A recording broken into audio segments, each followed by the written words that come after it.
Yes.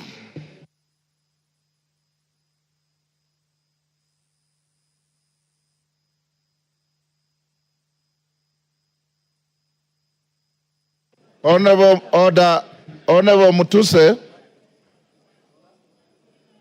only you has the right to a second bite to the motion.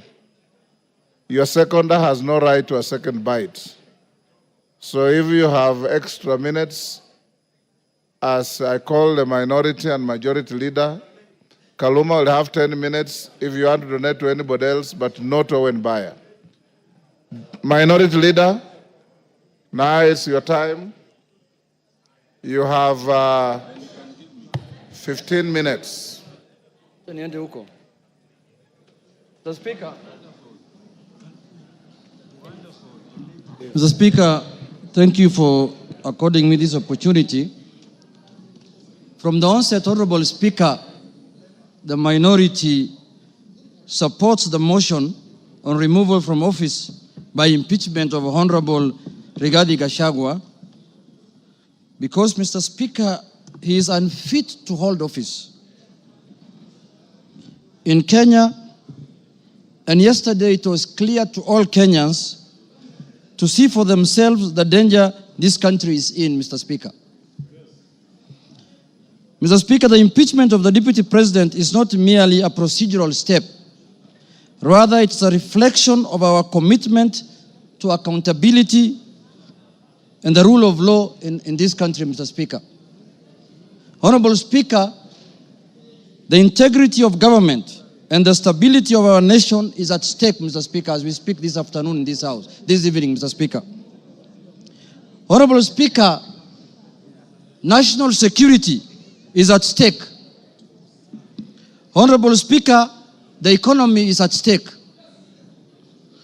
Honorable Speaker, the DP, since he assumed office, we have witnessed nothing but abuse of power, discrimination against communities, insubordination, disregard for the two levels of government, corruption, bullying, and many other actions that undermine the rule of law, Mr. Speaker, as well as actions that are unethical, illegal, and that severely breach public trust as contained in the motion by Honorable Mutuse, Mr. Speaker. Honorable Speaker, in supporting the removal of the Deputy President from office, we are rejecting the invitation by Honorable Rigathi Gachagua to accept tribal bigotry, Mr. Speaker, skewed resource allocation, and the exploitation and domination of minorities as fait accompli in Kenya, Mr. Speaker. Mr. Speaker, before I move forward, or before I go on with what I wanted to say on the motion, Mr. Speaker, I would like to take this chance first to respond to some of the issues that he has raised in the House a few minutes ago, or his responses, Mr. Speaker. In the first place, his responses came very late in the day to the House, Mr. Speaker. He tabled his response at 4 p.m. in the evening today, Mr. Speaker.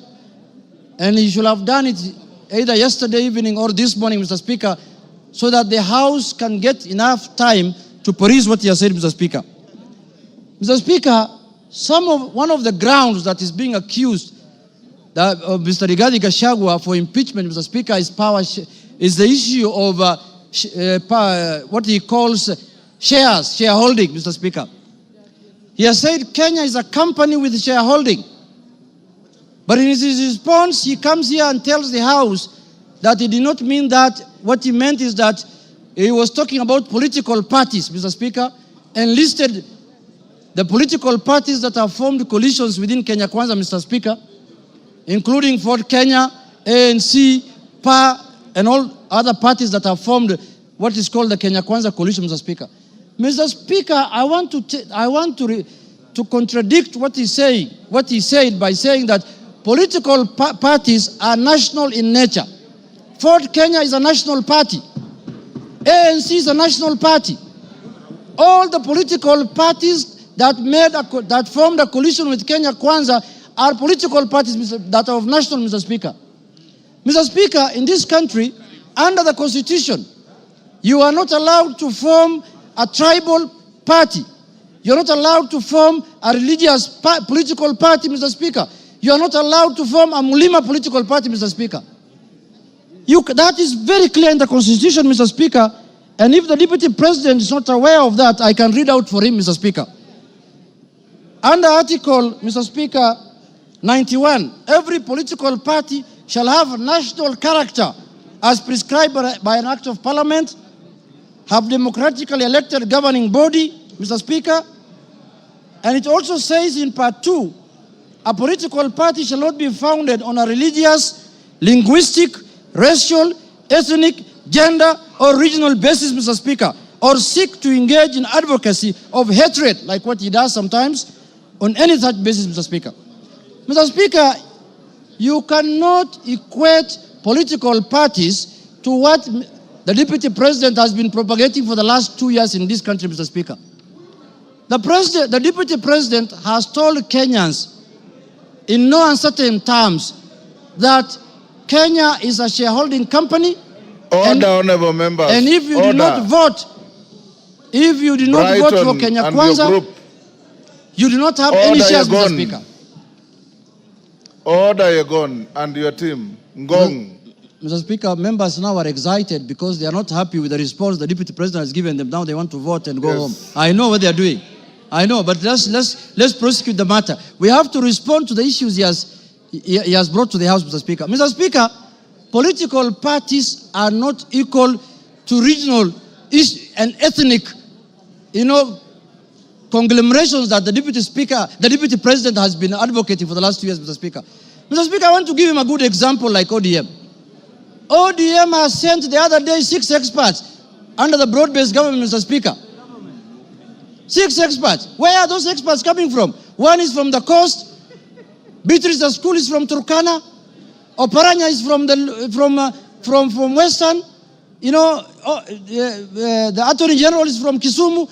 Mr. Speaker, when he's talking about 30% of Fort Kenya and 30% of ANC, he thinks those positions were given to lawyers as a community, Mr. Speaker. When Fort Kenya is a national party, those positions belong to members of Fort Kenya who are in Mombasa, who are in Migori, who are in Kakamega, who are in Bungoma, who are in Eldoret. Fort Kenya has membership in all the country, has membership, Mr. Speaker.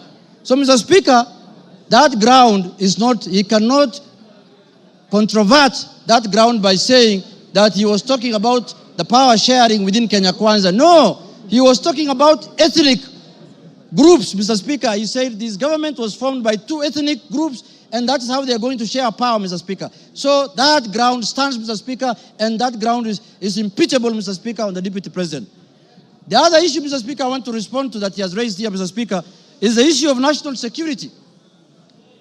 He said that the NSIS, Mr. Speaker, can be called out whenever they are out of order, Mr. Speaker. Mr. Speaker, the man, Deputy President, sits in the National Security Council, Mr. Speaker. He doesn't need to call out any government organ in the streets, Mr. Speaker, like the people who do their things in the streets, Mr. Speaker. He's a man who sits in every governance organ of this country, Mr. Speaker. All organs of government, all governing organs are also oversighted by committee of this House, Mr. Speaker. What happens, Mr. Speaker, in this country if every member of parliament goes out there castigating governing bodies and constitutionally created bodies of governance, Mr. Speaker? We are going to have anarchy in this country. Mr. Speaker, I am not convinced that he has answered in any way that question as to why he was castigating bodies like the NSIS and the police out there when he's the Deputy President of the Republic of Kenya. On that ground, Mr. Speaker, I feel he's impeachable on that, Mr. Speaker. He has not given us any sufficient answer to that question, Mr. Speaker. Mr. Speaker, the issue of Justice Maina. He said that he was not attacking her because of the judgments she rendered against him, Mr. Speaker. And he said that he had filed a petition with the Judicial Service Commission, Mr. Speaker. He who wants equity must come with clean hands. You cannot castigate a judge in the rallies, in burials, and then you want JSC to listen to you. You can't have both ways. If you wanted JSC to deal with that matter, if he was unhappy with the way the judge has handled his case, Mr. Speaker, he should not have castigated her in a burial, Mr. Speaker. He should not have talked about her in a very demeaning manner, Mr. Speaker. He should have kept his cool and filed his petition with the Judicial Service Commission, Mr. Speaker. On that account, Mr. Speaker, he has failed the leadership and integrity, Mr. Speaker, under the Integrity Act, Mr. Speaker, and on that account, he's impeachable, Mr. Speaker. My last point, Mr. Speaker, is the issue of the renovation of his house in Karen, or the official residence of the Deputy President Karen, Mr. Speaker. You remember the Deputy President, when he was assuming office, when he was taking oath of office at Kasarani, Mr. Speaker, the way he lectured us, the way he told us that they have inherited empty coffers, Mr. Speaker. There is no money in this country. The former regime has looted and gone with everything, and goes ahead after 2 months to renovate his house, his official residence, with over 100 million, 45 million shillings, Mr. Speaker. Imetoka wapi, Mr. Speaker? Where has that money come from? Where has that money come from? He has not convinced us in any way how that money was spent, how those companies were paid, and on that account, Mr. Speaker, because of misuse of public resources, he is impeachable on that account also, Mr. Speaker. Mr. Speaker, I want to say this. When we gave ourselves the new constitution in 2010, we knew very well that we were coming from an era where we cannot impeach the president, we cannot impeach ministers, we cannot impeach the deputy president. Kenyans gave themselves the new constitution, and they put in there Article 150, knowing very well that one day they will hold their leaders, the president, the deputy president, accountable, Mr. Speaker. And they gave that mandate to this House, Mr. Speaker, and the Senate, Parliament in general, Mr. Speaker. Mr. Speaker, I was shocked under the public participation, people saying that Kufa Makanga, Kufa driver, Mr. Speaker. We cannot allow the driver to die because it is an issue. We are witnessing a situation where the Makanga wants to take the steering by force. And what happens after that? The driver is carrying 55 million Kenyans, Mr. Speaker. We cannot allow the driver to die because 55 million Kenyans are going to die with him. But the Makanga, who is just hanging at the door there of the matatu, can go, Mr. Speaker. If he misbehaves, Mr. Speaker. And, if he's not doing his work properly, Mr. Speaker, the easier one to go first is the Makanga, because the Makanga is the one who should be telling the driver what to do. And they're telling us here, Kufa Makanga, Kufa driver. The petition of the driver is not with us in this parliament. The petition we have, the motion we have before us today is the motion of the Makanga. And we are going to deal with him perpendicularly and thoroughly, Mr. Speaker, this afternoon. Mr. Speaker, I want to tell the House that us, the people of the minority, the Azimio people, Mr. Speaker, we have lived like orphans in this country for the last 2 years. Why do I say so? Mr. Speaker, we are taxpayers. Some of the places that contribute to the highest taxes in this country are areas that are dominated by Azimio people. And then somebody comes here and tells me, you are not a shareholder, you are not going to get services, you are not going to get development. What the hell is that? What the hell is that? Does the taxes that are paid by the Azimio people count for nothing, Mr. Speaker? And it is coming from the high office of the Deputy President of the Republic of Kenya, Mr. Speaker. Mr. Speaker, this is the time we are going to correct this thing so that it never happens again. So that we don't have another deputy president who comes later. Because when we impeach this one, another one is going to be appointed. This is a lesson to the next one. That if you misbehave, we will just take you through this Goleta, Mr. Speaker. Mr. Speaker, I want to conclude by saying this. Let us not personalize offices. We don't have any ill will. We don't have any bad faith. We don't have anything that we are holding against the persona of Geoffrey Rigathi Gachagua, Mr. Speaker. We are dealing with the office of the Deputy President currently occupied by one Jeffrey Rigathi Gachagua, Mr. Speaker. The office holder. And let us not personalize. The office does not belong to him, does not belong to anybody. This is a constitutional office, and the Constitution has prescribed how to deal with you when you misbehave in that office, Mr. Speaker. So, Mr. Speaker, for Kenya to become cohesive, Rigathi must do what? Rigathi must? For Kenya to become cohesive.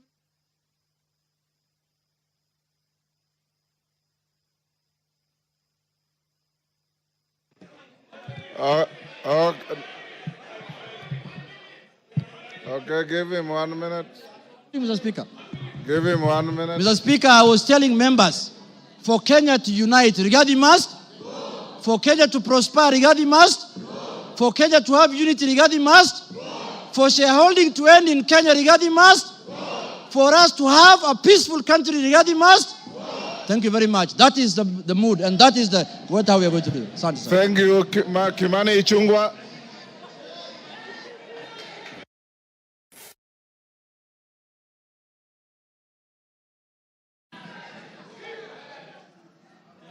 Honorable Speaker, thank you for this opportunity.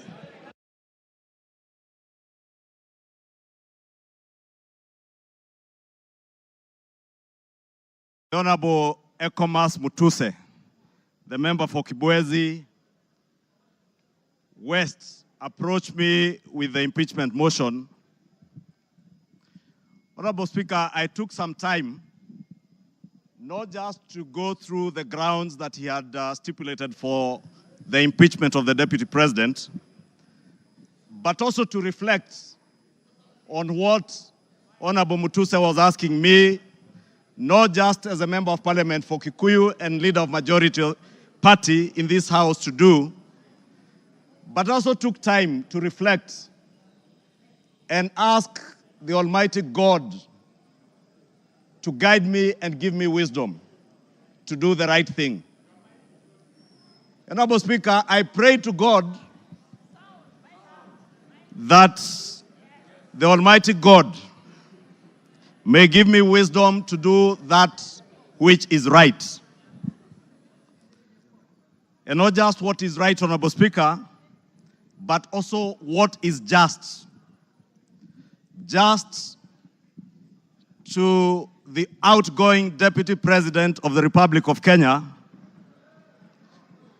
but also just, more importantly, just to the people of Kenya who turned out in their numbers in 2022 to vote in a government that they believed would create cohesion and unity and offer them opportunities to excel and prosper as a people. Honorable Speaker, as I prayed for wisdom, I was also conscious that what is right is not always easy. And what is right is not always popular. And being a son of the mountain, representing people of the Mount Kenya region, Honorable Speaker, it was clear to me that what may be popular today may not be right. And that is why I asked God to give me the wisdom to do that what is right, Honorable Speaker. And I am here today to do what is right for the people of Kenya. I am here to do what is right, not just for the people of Mount Kenya. I am here to do what is right for the greater good of the Republic of Kenya, Honorable Speaker. And that is why I rise to support this impeachment motion, Honorable Speaker. Honorable Speaker, having listened to Honorable Mutuse and all the grounds, and having looked at the Constitution, Honorable Speaker, and I would beg for us to look at Article 150 on the removal of a Deputy President, the reasons as to why you may remove a Deputy President from office. The first one is on the ground of physical or mental incapacity to perform the functions of that office. We have no capacity to determine the physical and mental capacity of the Deputy President, Rigathi Gachagua. But on impeachment as a second ground, the first ground is on the ground of a gross violation of a provision of this Constitution or any other law. The question that begs is whether one Rigathi Geoffrey Gachagua has contravened or has grossly violated one provision of our Constitution. And I think the Honorable Ekomas Mutuse was able to demonstrate this morning that Rigathi Gachagua has violated not one, but over 8 provisions of our Constitution, which I agree with the Honorable Mutuse. And for that reason, Rigathi Gachagua ought and must be impeached today. The second ground, Honorable Speaker, is where there are serious reasons. And Senior Counsel Otiende Amolo went to great length this morning to explain what serious, when you believe there are serious reasons that the Deputy President has committed a crime under national or international law. Honorable Speaker, behind the veneer of humility that you have seen here this evening, behind the veneer of humility that Kenyans saw on national TVs on Sunday, pretending to apologize, is a dark face of violence. Is a dark face, Honorable Speaker, that is a great danger to our nationhood, a great danger to the unity of our republic, Honorable Speaker, a danger to the cohesive existence of our nation as we see it today, Honorable Speaker. On the first ground, Honorable Speaker, on the remark of Serikali ni kampuni, it pains me, Honorable Speaker, as I say, not just as leader of majority, but as a member of parliament of Kikuyu constituency, and also as a son of the mountain, where I come from. That, Honorable Speaker, today, the community I come from is being depicted as a community that is entitled and privileged. We are a community, Honorable Speaker, that has love for other Kenyans and other communities in our republic. We are a community that is known for our hard work and resilience, not for entitlement. We are a community that is peace-loving and that believes in the unity of one indivisible nation and Republic of Kenya. Rigathi Gachagua does not believe in an indivisible country. He believes in parochial, selfish, regional, and sectarian interests. And for that reason, Honorable Speaker, we ought and we should impeach the Honorable Rigathi Gachagua. Honorable Speaker, we need to ask ourselves as Honorable Members of Parliament, who took an oath of office, Honorable Speaker, and we swore in the name of the Almighty God that we would obey, respect, uphold, protect, and defend this Constitution. And today, Honorable Speaker, what we are being asked to do is to recall those words of the oath of office that we all took either with the Bible or with the Holy Quran in our right hands, Honorable Speaker, that for a man who has grossly violated our Constitution, whether we will stand up today to be counted as protecting and defending this Constitution by sending home one Rigathi Gachagua, Honorable Speaker. I want to say I rise to the occasion today to do what is right and to reaffirm that oath that I took with the Bible in my right hand, to obey, to defend, and to protect this Constitution that we all swore to defend. And I call upon all of you, honorable members, to defend this Constitution. Honorable members, for Kenyans around the country who watched in disbelief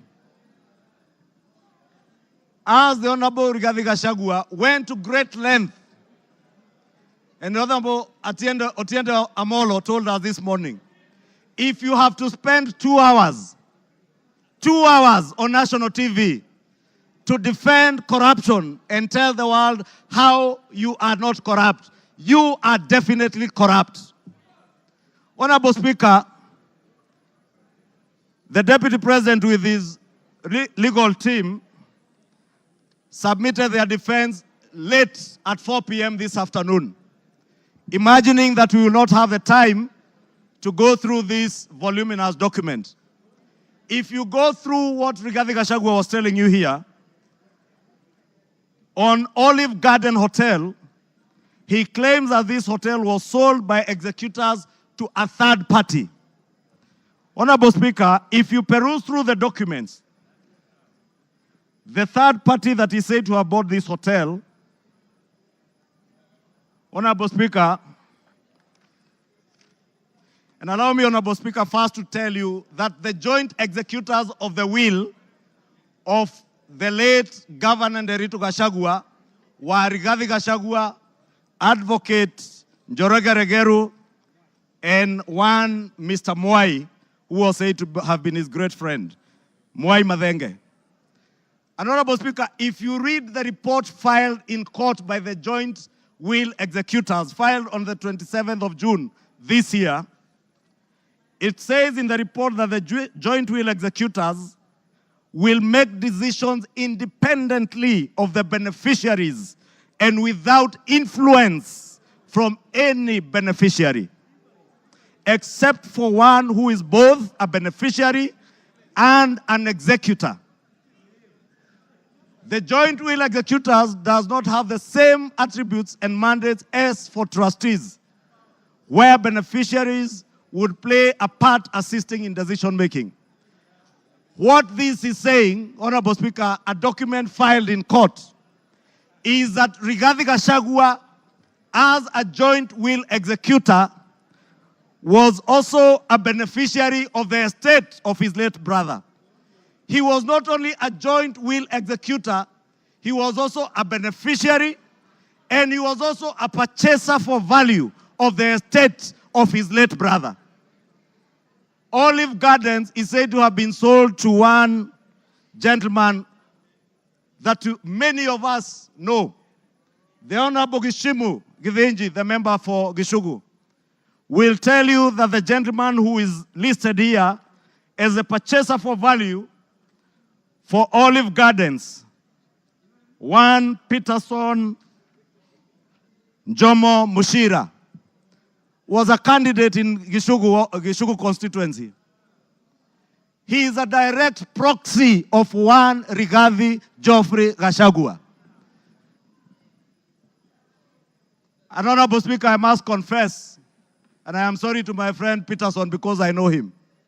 I just called him this afternoon when I saw this document. And I asked him whether TM Civil Engineering Limited is his company, and he confirmed to me it is indeed his company. I therefore want to tell you Olive Gardens was purchased through the proxy of Peterson Jomo Mushira with 0 shares and TM Civil Engineering Limited with 6,000 shares. Those who have visited the Annex House, the office of the Deputy President, know this Jomo is a permanent fixture in the office of the Deputy President, and therefore his direct proxy. Honorable Speaker, we are also told, Honorable Speaker, that these very hardworking young Kenyans, in the names of Keith Ikino Rigathi and Kevin Gachagua Rigathi, who are listed on the CR12 of the documents that were tabled this afternoon by Rigathi, are shareholders of Vipingo Beach Resort that owns the Vipingo property in Kilifi County, the one the Honorable Chonga was speaking about. Rigathi Gachagua told Kenyans on national TV that this property is still owned by the family and therefore is still part of the estate. Keith Ikino and Kevin Gachagua, his sons, were not joint will executors of the estate of Nderitu Gachagua. And the owners who are listed on this CR12 is Keith Ikino Rigathi, Kevin Gachagua Rigathi, and the estate of the deceased James Nderitu Gachagua. It is a rather ingenious way of trying to hide behind the estate of his late brother.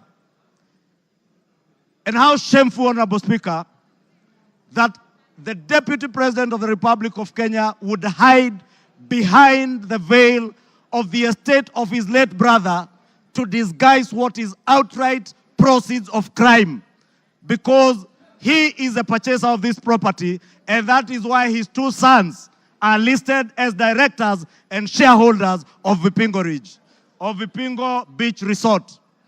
But he was on national TV telling Kenyans, this is a property that belongs to the family, and we have decided to keep it. This is a House of Records, Honorable Speaker, and it is good we gave the Honorable Rigathi Gachagua an opportunity to be heard so that we can expose his lies in broad daylight or this early in the evening. And I want to tell Kenyans and all of you members, save this country from this dark face, Honorable Speaker, honorable members. Save this country, Honorable Speaker. Honorable Speaker, because of time,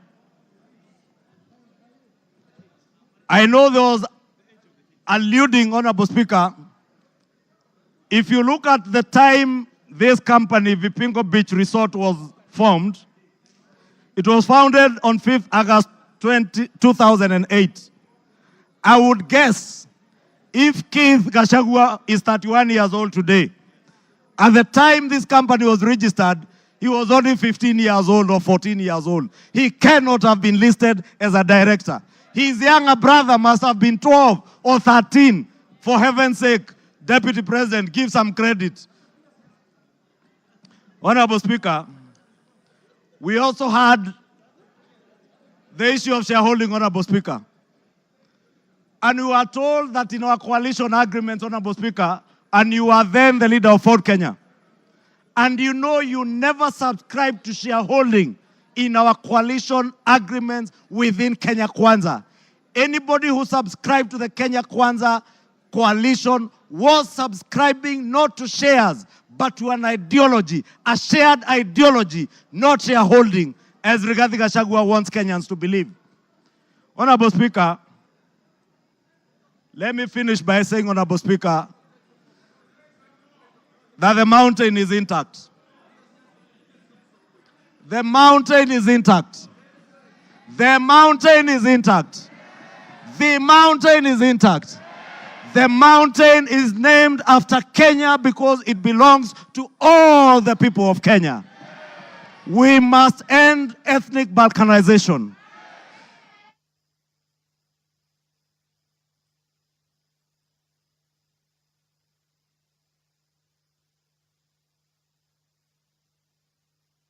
Give him another 2-3 minutes.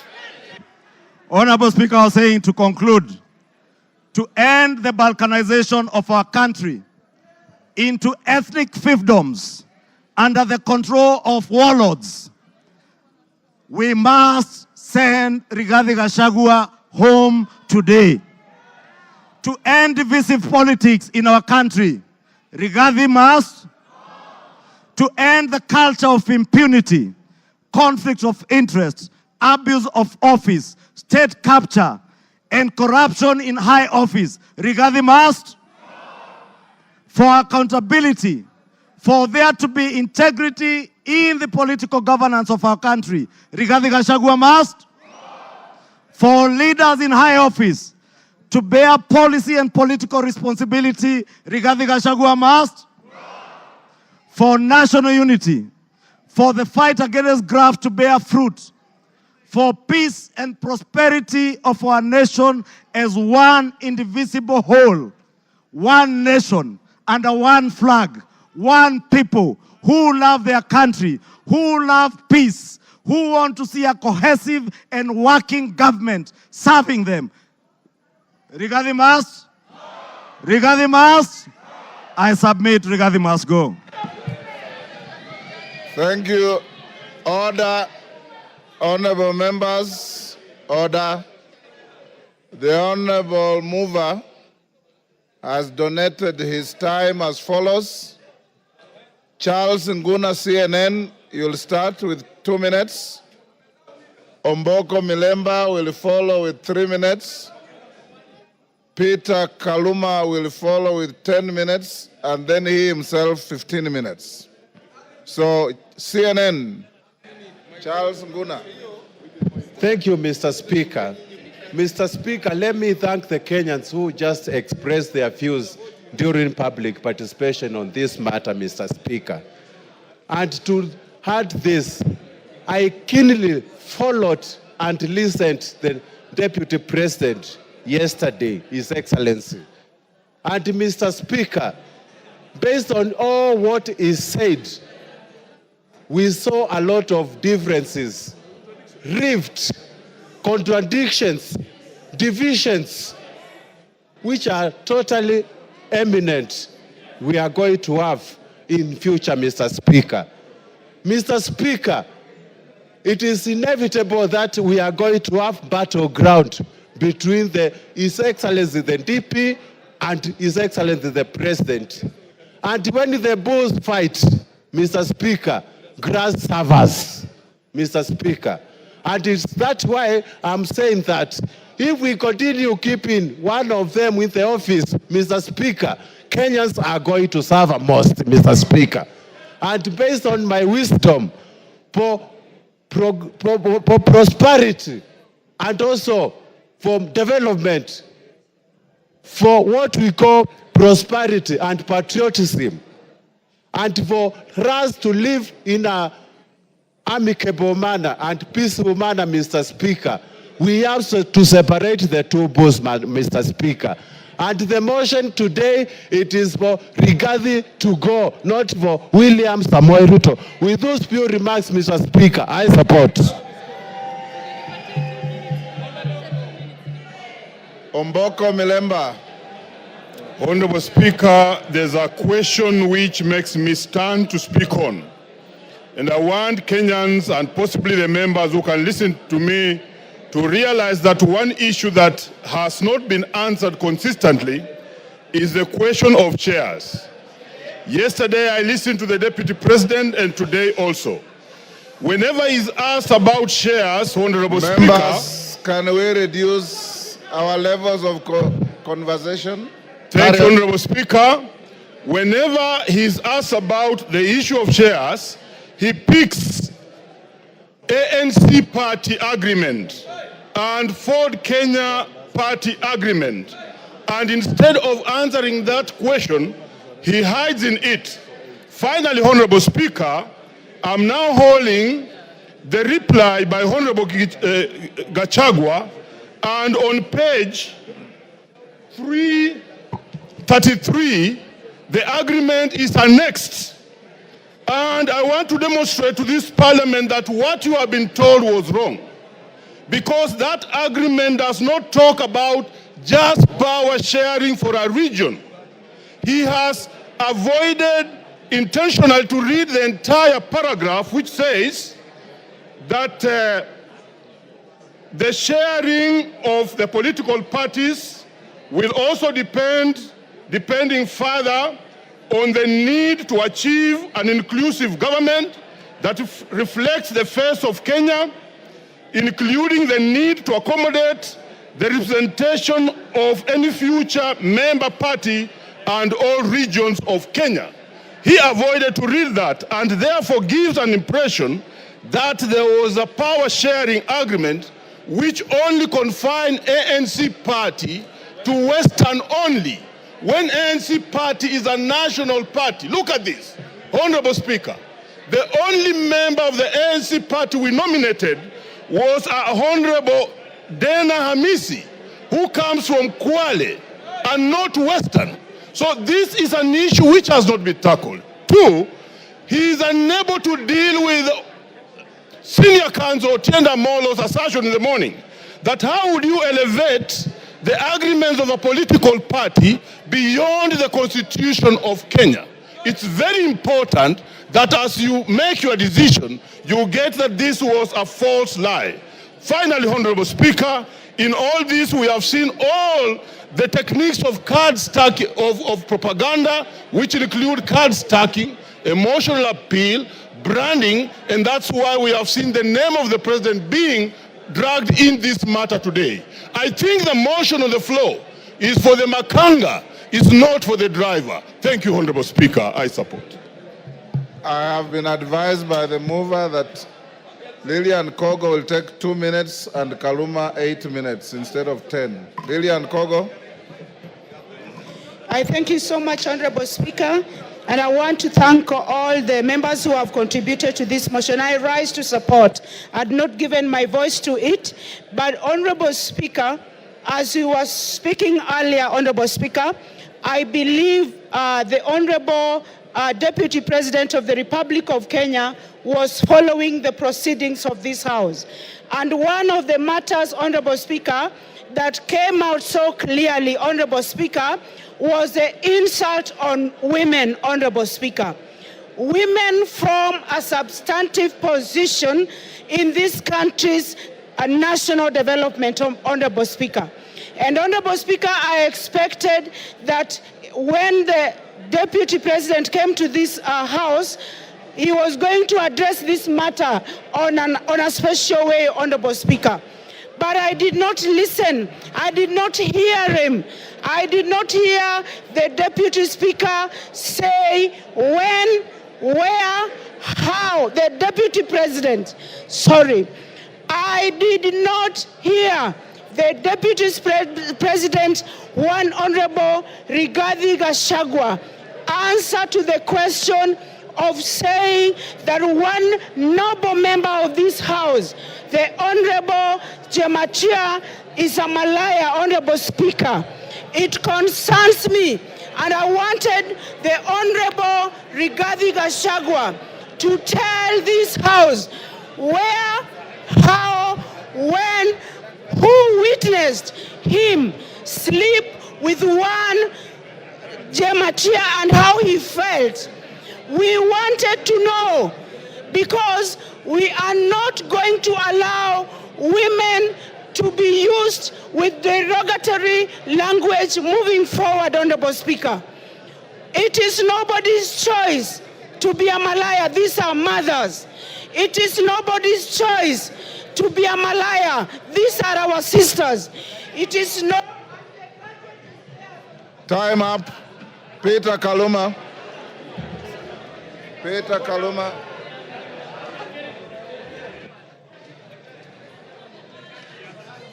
Peter Kaluma.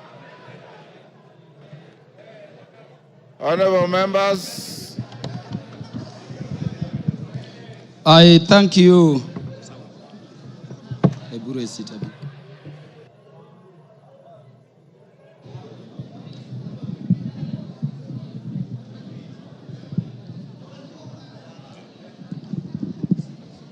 Yeah, Honorable Speaker, I thank you in a very special way. Honorable Speaker, I have this benefit of speaking after listening both to the mover of the motion and to the Deputy President, who is the subject matter of this motion. And so, Honorable Speaker, I can look at it from all perspectives. Honorable Speaker, allow me to start by saying that I listened to the Deputy President, as I did to Honorable Mutuse, with the mind of a lawyer, looking at how the grounds have been addressed, their particulars, and how they have been addressed by the two respective parties. And Honorable Speaker, let me begin by saying that I don't know what happened, but we had Honorable Mutuse presented before this assembly a motion seeking to impeach the Deputy President on up to 11 grounds. And Honorable Speaker, I don't know whether it is by act of omission or commission, or it is just the nature of some people. The Deputy President focused on those matters concerning property, money, integrity, procurement, forgetting the most fundamental issues. And I want to say that even when he addressed those money issues, there are very patent gaps going to constitutional violations which are stated in the motion to be gross.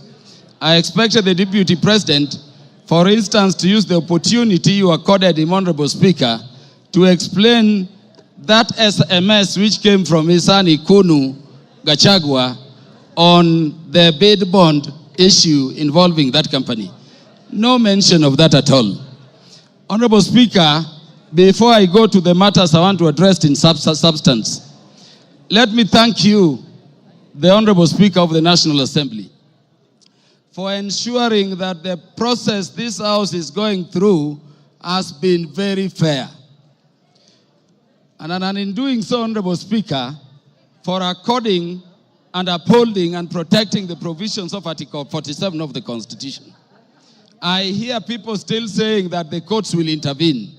But I'm thanking you for this, Honorable Speaker, because the only time the courts intervene is if we have not secured a party procedural fairness. This motion was advertised across the country for the participation of Kenyans. And Honorable Speaker, allow me to reiterate this short data in 1 minute. 146,429 Kenyans said that the deputy president should be impeached. And that, Honorable Speaker, constitutes 65.11% of the people of Kenyans. 76,026 of Kenyans said the deputy president should not be impeached, coming to 33.8% of those Kenyans. Honorable Speaker, 2,452 Kenyans said Kufa Makanga, Kufa Dereva, and those other things. And there are the others. And Honorable Speaker, in terms of our constituency, which is Homa Bay Town constituency, 1,080 Kenyans whom I represent said the deputy president should be impeached. And Honorable Speaker, that constitutes 89.81% of the population of the people of Homa Bay who are duly notified. 54 Kenyans in Homa Bay Town constituency, constituting 5%, said the deputy president should not be impeached. And then 56, which is another percentage there, said other things, including Kufa driver, Kufa Makanga. Honorable Speaker, let me clarify this other issue also. That the courts have persistently and consistently said that public participation must be meaningful. If public participation should be meaningful, and Honorable Speaker, you made it so open, at the county headquarters involving all constituencies, and then all constituency offices remained open on that day, and you notified it to the public, Honorable Speaker, following that order of court, then really, there is nothing much for us to continue debating here. If public participation is to be meaningful, then the Kenyans have spoken. And as their representatives, we can only give meaning to what they say during public participation by securing what they have said, which is that the deputy president should be impeached. Honorable Speaker, because I'm running fast, let me say that this constitution has been termed a living document.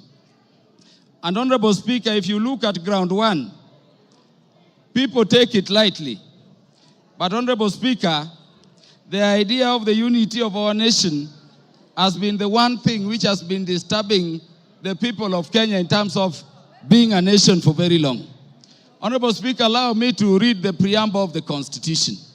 And this is what it says. We, the people of Kenya, proud of our ethnic, cultural, and religious diversity, and determined to live in peace and unity as one indivisible sovereign nation. When the Kenyans were making this constitution, they identified the need for unity as one people, as one thing they had to deal with. Honorable Speaker, I request the members to look at Article 4, Sub-Article 2 of the Constitution. It says Kenya is a multi-party democratic state founded on the national values and principles of governance under Article 10 of the Constitution. And Honorable Speaker, people have said so many things about this Constitution. But let me say today, before this House, Honorable Speaker, that Article 10 of the Constitution, if this spirit has a soul, if this Constitution has a spirit, then you can only find it in Article 10 of the Constitution. At Article 10, Sub-Article 2, those national values which were identified by the people of Kenya during constitution making as the things which Kenya needs to address are the following, Honorable Speaker. Patriotism, national unity, sharing and devolution of power, the rule of law, democracy and participation of the people, human dignity, equity, social justice, inclusiveness, equality, human rights, non-discrimination, and protection of the marginalized. Honorable Speaker, at the very heart of a nation is equal ownership and equal sharing in the resources of the nation. It cannot be therefore, Honorable Speaker, that a state officer at the level of the Deputy President is singing to other Kenyans how they are shareholders and they don't belong to this country. And Honorable Speaker, it saddens me that having given him the opportunity, the Deputy President did not proffer a defense, the Deputy President did not offer an apology, but the Deputy President said other people are also doing it. Honorable Speaker, let me say an impeachment motion proceeds in personam. It proceeds against a specific person. You may say Kufa Dereva, Kufa Makanga. Give him 1 minute to wind up. Wind up, Kaluma. Thank you. Honorable Speaker, it does not matter. This motion we have is against a person. You cannot have a motion for impeachment against Kaluma and somebody. Those who are saying Kufa driver, Kufa Makamba, bring the driver and we will also consider it on the merit. And on account of that, Honorable Speaker, this person must go. Honorable Speaker, in the few seconds remaining, let me say that when Westgate came under attack, I lost a cousin in the name of Jackton Port. He was the first one to be shot there. When Garissa University came under attack, Honorable Speaker, I lost Solomon Oludo from Marindi, a son of our land I educated at Ubiero Primary School. Honorable Speaker, we have no problem holding the security apparatus of the nation, to account. But Honorable Speaker, we cannot have a situation where you talk that recklessly in public about our national intelligence service being dysfunctional. For a state which is permanently under terror, target, and attack. And by the way, in the Security Committee, each minute, we are fighting terrorists. You cannot speak that way and come back and say it is normal. Honorable Speaker, how can you be a principal assistant to the President when each time the President leaves the country, you are organizing rallies to incite ethnic animosity against your own government? Honorable Speaker, how can you be a principal assistant to His Excellency the President when the President is having a press conference in Nairobi and you are having a separate one instead of standing with him to calm the nation from Mombasa to say that the President, in fact, there is a problem and is a dysfunction in government? Time up. Mutuse, you have 15 minutes. Very good. Thank you, Mr. Speaker. Thank you, Mr. Speaker. Before I begin my reply to the motion, please allow me to table additional documents, being a newspaper advert that was placed by His Excellency the Deputy President in today's newspapers, and also the video recording of his speech yesterday, because they are material to these proceedings. Go ahead. Request granted.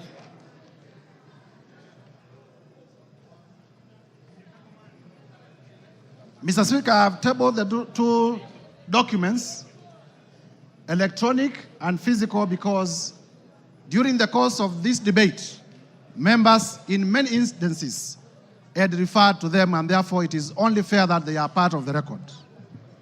Number two, Mr. Speaker, allow me to thank... The documents were available to me earlier, and I ruled that they are admitted. Thank you, Mr. Speaker. Yes. I want to be very brief because I know the National Assembly of the Republic of Kenya wants to make a decision on the matter of impeachment of His Excellency Rigathi Gachagua. Mr. Speaker, to begin with is to thank colleague members of Parliament from both sides of the House for the robust debate in terms of the motion that we presented before the House this morning.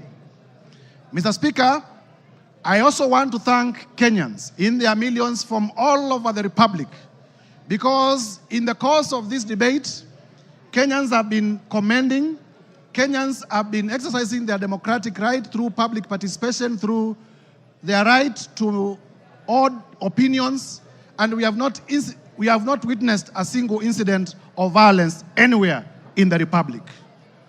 There had been vitisho that if you table an impeachment motion for a person of the magnitude of the Deputy President, there may be violence, people will lose lives, but I thank Kenyans because Kenyans have proven once again that we are a peaceful country and we are able to engage in our democratic processes without violence. Mr. Speaker, allow me to re-examine some of the few issues that have come through the response. First is to let Kenyans know that His Excellency Rigathi Gachagua has filed a response of 501 pages, and the response has come at 4 p.m., and I was only being able to be given the response about an hour ago. And therefore, in terms of the doctrine of equality of arms, I feel that I needed adequate time so that I may be able, during my reply, to respond to some of the things that he has raised in his response. However, be that as it may, I want to refer members to page 99 of his response. In the morning, I did tell members that His Excellency Rigathi Gachagua has acquired properties through corruption and through money laundering. And when he has come before this house, he has told you that the hotel that he acquired in Nyeri was acquired through a loan. However, the only document exhibited as evidence of that loan is a letter of offer from Credit Bank Limited. There is no evidence exhibited by Mr. Rigathi Gachagua, the current Deputy President, to the effect that the loan was actually finalized, to the effect that he actually got the loan. Mr. Speaker, as a term of the letter of offer, in terms of lien and set-off, and I read, a lien and set-off of a fixed deposits of LN Crystal Kenya Limited for an aggregate amount of 300 million Kenya shillings. Interest accrued shall be credited to your deposit settlement account. Mr. Speaker, in simple terms, what this means is that Mr. Rigathi Gachagua had a fixed amount in cash of 300 million in his account, which was going to be used as a security. I asked Mr. Rigathi Gachagua to tell us where he had gotten this 300 million if my allegations that he's laundering money are not true. And therefore, by virtue of his response, it confirms my assertions that he has monies, he has wealth, he has cash that is suspect. If you may give me my phone. In terms of whether Kenya is a company or not. Do you want information from member for West Mugirango? Yes, you may.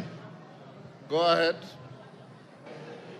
Mr. Speaker, I want to inform the Honorable Mutuse that the director for Credit Bank Kenya Limited is one Grace Nyachai, who hails from Nyeri and is a relative of His Excellency Rigathi Gachagua, and therefore I say no more. I thank you, Mr. Speaker. Mr. Speaker, it is important for this House to note that in the morning, I did present evidence of suspicious money transactions. I did present evidence that His Excellency Rigathi Gachagua, either by himself or through relatives or through proxies, has acquired properties that are way beyond his known sources of income, and that evidence remains uncontroverted. Turning, Mr. Speaker, to the issue of whether Kenya is a company owned by shareholders. Mr. Rigathi Gachagua is playing with the intelligence of members of parliament and with the intelligence of Kenyans by attempting to twist facts. First, in terms of the law, companies are registered under the Companies Act. They are not registered under the Political Parties Act. So to come before Kenyans and to say that there were coalition agreements registered and therefore those coalition agreements are companies is to play around with our intelligence, because we know Companies are registered under the Companies Act. They are not registered under the Political Parties Act. Further, Mr. Speaker, this Rigathi Gachagua was selectively chosen the sections of the Kenya Kwanza coalition agreement to rely on, and he has failed to read the document in whole. Under clause 20 of the Kenya Kwanza coalition agreement, that clause provides as follows: that there is need to achieve an inclusive government that reflects the face of Kenya. Rigathi Gachagua chose not to tell us that the coalition agreement also talked about the face of Kenya and not a company of some people to the exclusion of others. Clause 6 of the Kenya Kwanza coalition agreement provides for respect for constitutionalism. The articles of the Constitution that I stated. It provides for respect to the rule of law. It provides for respect to the national values and principles of government under Article 10. And it provides for respect to devolution. Mr. Rigathi Gachagua did not tell us that. Clause 22G of the coalition agreement among the Kenya Kwanza political parties provides that there will be adjustments that may be necessary to accommodate the development priorities of other parts of the country to ensure equitable distribution of Kenya's national resources and wealth for the benefit of every citizen and every part of Kenya. This Mr. Rigathi Gachagua could not tell you because it was going to destroy his case. And therefore, honorable members, I urge you to find that Mr. Rigathi Gachagua, in his assertions about shareholding and a company, it was not in reference to political parties, it was in reference to regions, it was in reference to communities, and the evidence that we provided remains uncontroverted, and this ground must be confirmed. Mr. Speaker, on the issue of KEMSA, again, to show a man who is a flip-flop, yesterday on live television, Honorable Rigathi Gachagua admitted that he personally called Dr. Andrew Mulwa by his own phone yesterday on television. Today, appearing before us, he denies that he did not call him. So, which part of his testimony do we believe? Do we believe the testimony that he gave yesterday on national television, that he did call Dr. Andrew Mulwa, and that he sent his own son to Dr. Andrew Mulwa to collect the bid bond? Or do we believe the testimony that he has brought today, altered testimony that he has brought today? I urge you to find that Mr. Rigathi Gachagua indeed did call to influence investigations. On the issue of cabinet, Mr. Speaker, if you may allow me just 1 minute.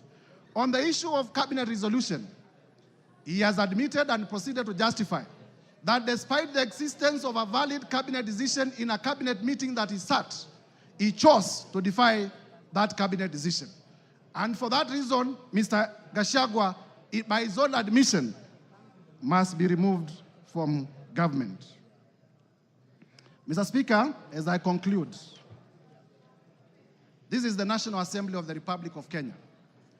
And for the National Assembly of the Republic of Kenya to assert its constitutional authority, Mr. Rigathi Gachagua must be impeached today. I urge members. Mr. Rigathi Gachagua, we have heard from members here, has made inflammatory remarks against the women of the Republic.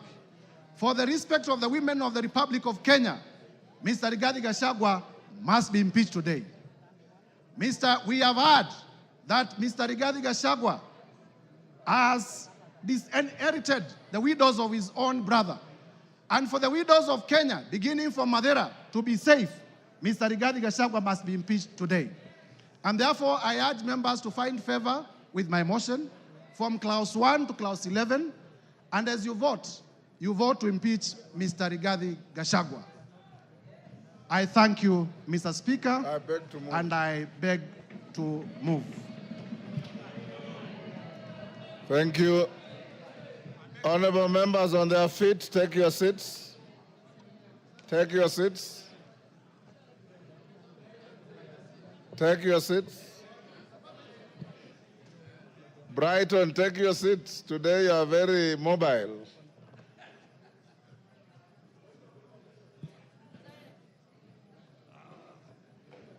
Honorable members, order. Honorable members, Honorable Jeho, take your seat. Honorable members, we are coming to the end of this motion. And before I put the question, this is one motion where there is no voice vote. We'll go straight into division so that no ayes have it at the putting of the question. The House Business Committee yesterday deliberated on the manner of voting, and it was unanimously agreed that there will be a roll call vote. There will be a roll call vote. That being the case, we should be done, if we are orderly, we should be done in the next 30 minutes to 40 minutes, maximum 1 hour. When we start voting, order. When we start voting, I'll instruct the clerk and the teller, having conducted yourselves exemplarily well, any member who precedes his or her vote with a preamble or a speech or a statement will be a spoiled vote. Once you are called, order. The vote is simply yes or no. Time for speeches have extinguished in the debate. I now put the question. Of course, there are always three: yes, no, abstention. Order, member for West Mugirango. There's nothing out of order.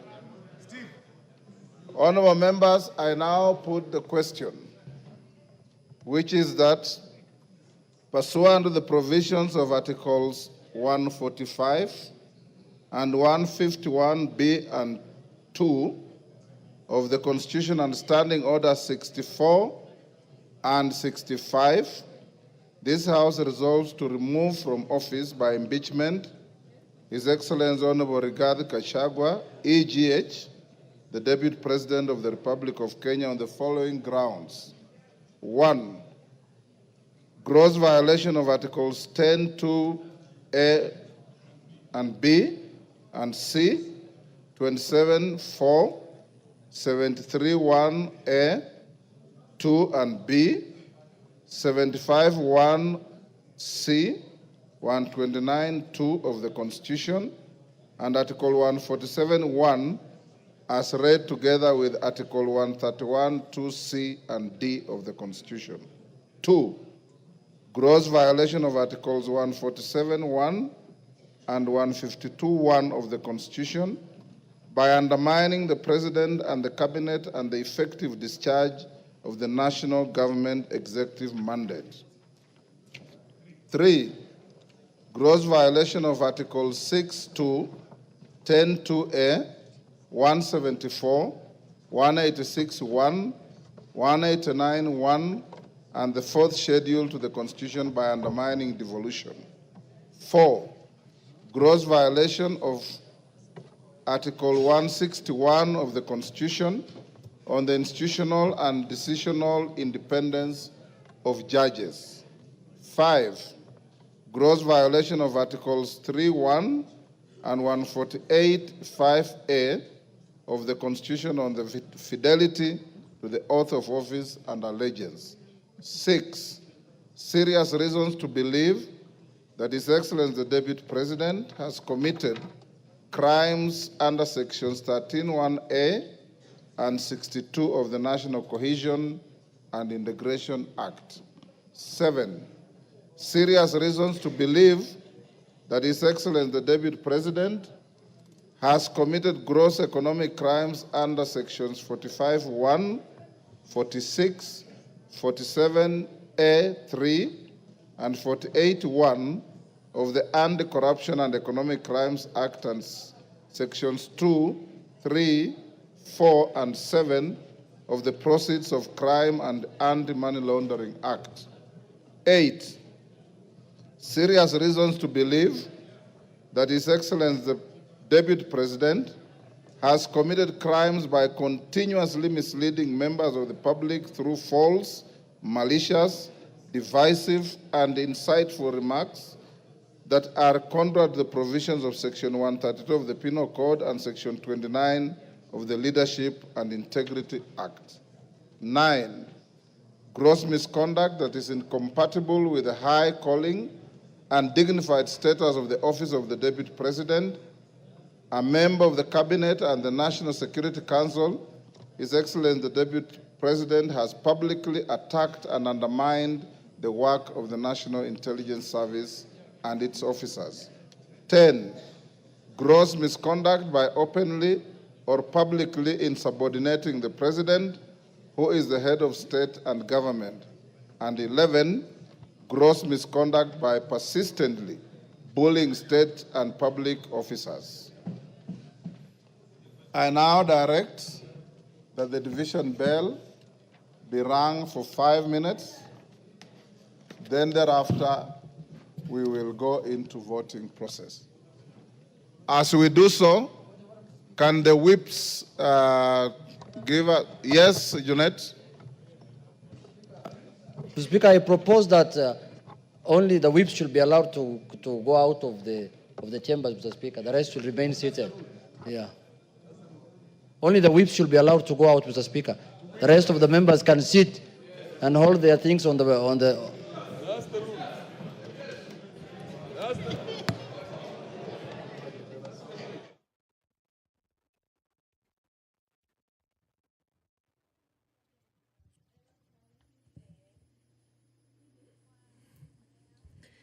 Good evening. If you're just tuning in, the National Assembly has been debating the special motion by the Honourable Member Mwengi Mutuse on the proposed removal by impeachment of His Excellency Rigathi Gachagua, the Deputy President of the Republic of Kenya. The Honourable Member in the special motion did advance 11 accusations against the Deputy President, and among them his gross violation of Articles 10, Subarticle 2A, B, and C, Article 27, Subarticle 4, Article 73, Subarticle 1A, Article 2B, Article 75, 1C, Article 129, Subarticle 2 of the Constitution, and Article 147, Subarticle 1. We are traders. It's in our DNA. It's more than a feeling. It's a calling. Of the Constitution. That Political party consisting of Deputy President has persistently made utterances threatening to discriminate, exclude, and unlawfully deny sections of the people of Kenya and regions of the Republic of Kenya equal opportunities for public service appointments and allocation of public resources. Another charge is that the Deputy President has made unilateral public statements inconsistent with policy positions collectively adopted by the government and contradicted the President on critical matters of governance and the exercise of the President's functions as a symbol of national unity. That His Excellency, the Deputy President, interfered with the running of Nairobi City County Government by inciting citizens against lawful directives of the county government on the planning and relocation of markets and publicly disparaging the leadership of the county government and its decisions. Charge 4, that His Excellency, the Deputy President, has undermined the institutional and decisional independence of a judge through public attacks on a judge of the High Court of Kenya and falsely threatening to file a petition for the removal of the said judge in a matter in which he was a party. Another charge is that the Deputy President breached his oath of office and allegiance on account of the utterances and actions attributed to the Deputy President under grounds 1, 2, and 3. Charge 6, that the Deputy President has persistently made inflammatory, reckless, insightful public utterances over the last 2 years in contravention of the law. Charge 7, that His Excellency the Deputy President has committed gross economic crimes, namely conflict of interest, abuse of office, and conspiracy to commit crimes under sections by inexplicably amassing property estimated at 5.2 billion shillings that is incompatible with his known legitimate income and by trading with the office of the Deputy President through proxies.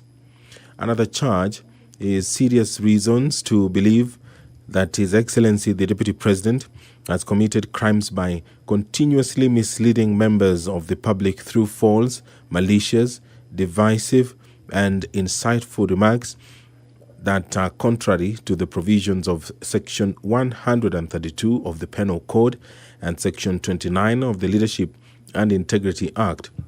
Charge 9, gross misconduct that is incompatible with the high calling and dignified status of the office of the Deputy President, a member of the Cabinet and the National Security Council. His Excellency the Deputy President has publicly attacked and undermined the work of the National Intelligence Service and its officers. Charge 10, gross misconduct by openly or publicly insubordinating the President, who is the head of state and government, and Charge 11, gross misconduct by persistently bullying state and public officers. The Deputy President was some minutes after 5 p.m. given the opportunity by the National Assembly to defend himself against these 11 allegations that have been leveled in this special motion which the members of the National Assembly have been debating today. And right now,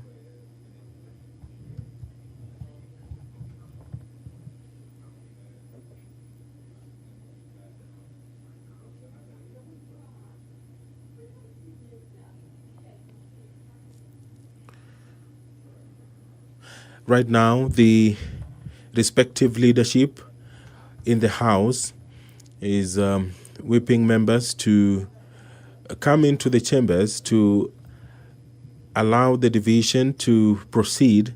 Remember that this requires more than 200 or at least 233 members of the National Assembly voting in affirmative, and they will be doing so through a roll call. Standing Order 65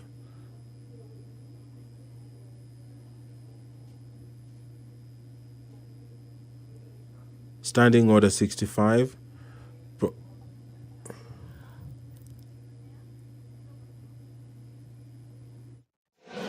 Honorable members, take your seats. Whips, you are satisfied your members are all in the House? Take your seats.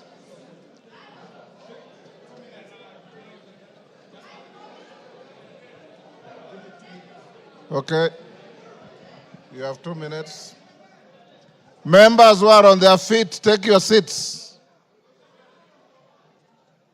Thank you.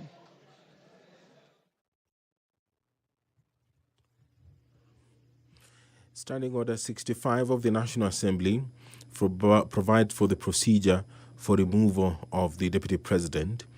And it says that where a member proposes the removal of the Deputy President on the grounds of physical or mental incapacity in terms of Article 150, Sub-Article 1A of the Constitution, Standing Order 63, which talks about procedure for removal of President on grounds of incapacity, shall, with necessary modifications, apply.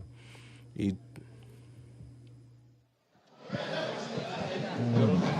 have to do something about these mics.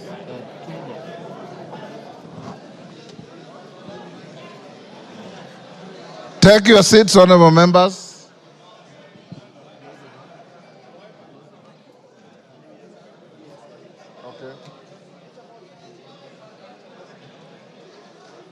Osoro and Millie, are all your troops in the house? I want to draw the bar.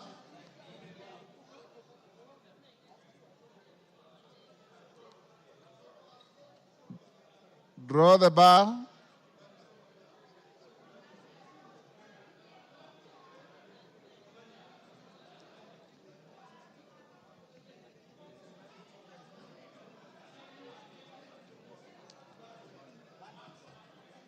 Take your seats.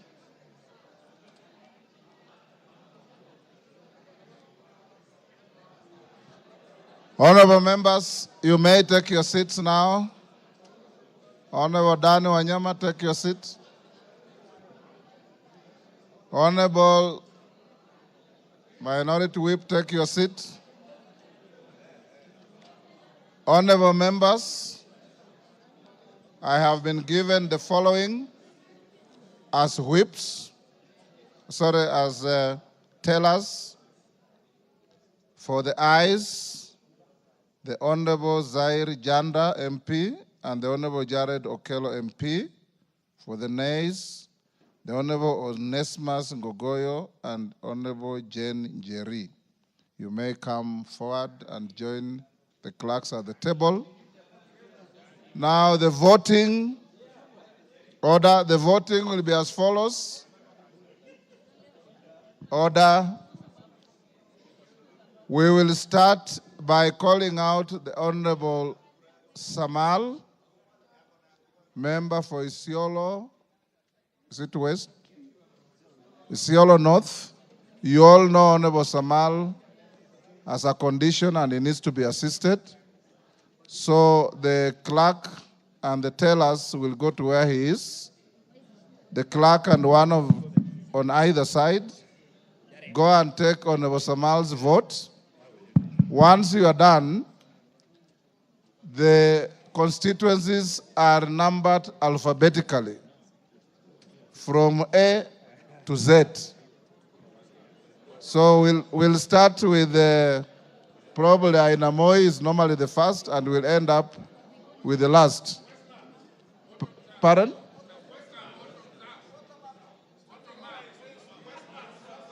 Yes.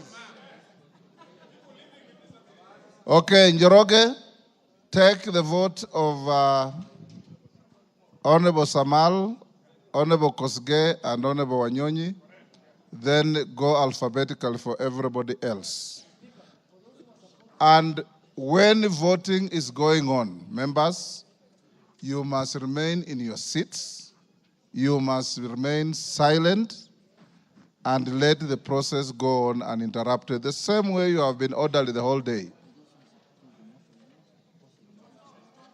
Of course, I put the question, pardon? Yes?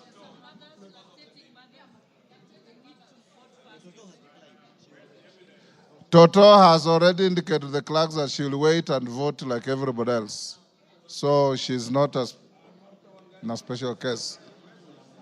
Is Mother Wangara also lactating? I didn't know that. Now, clerk, those who are supporting the motion are voting yes. Those who are not are voting no. The tellers are, as I've told you, for yes, Janda and Okello, for no's, Kasheri and Gogoyo. Clerk, over to you. Voting starts now. Isiolo North, Lomwa Joseph Samal. Westlands, Wetangula Timothy Wanyonyi. Nominated member, Jackson Kosgei Kipkemoi.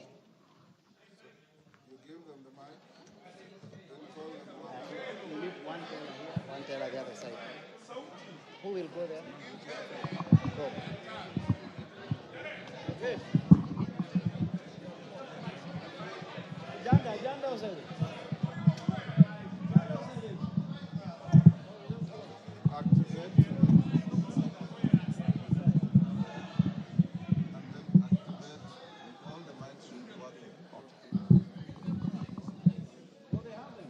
I, Tim Wanyonyi, Member of Parliament for Westlands, I vote no. I vote yes. I vote yes.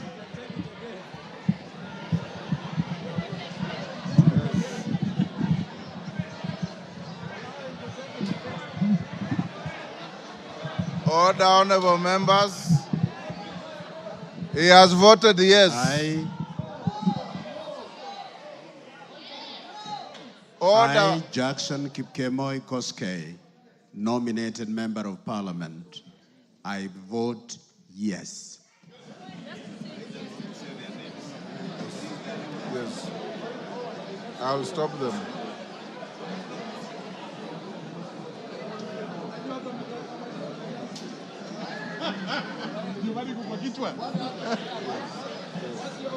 Yes.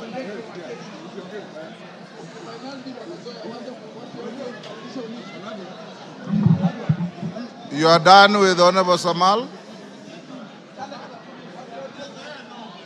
He can't talk. Honorable members, for the rest of the members, when your name is called, don't repeat your name.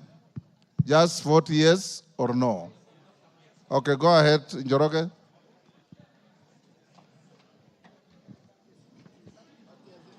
Ainab Koi, Samuel Chepkonga,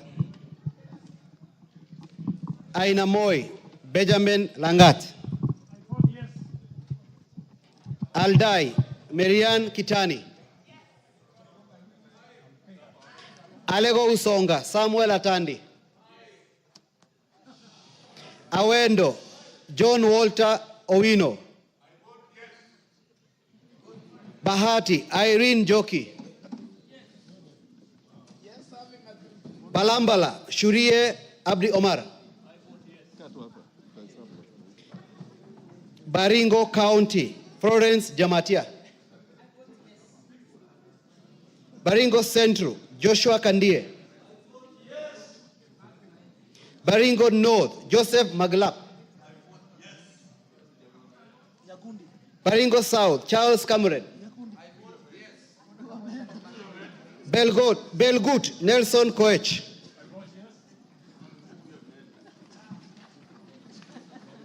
Bobasi, Innocent Obiri,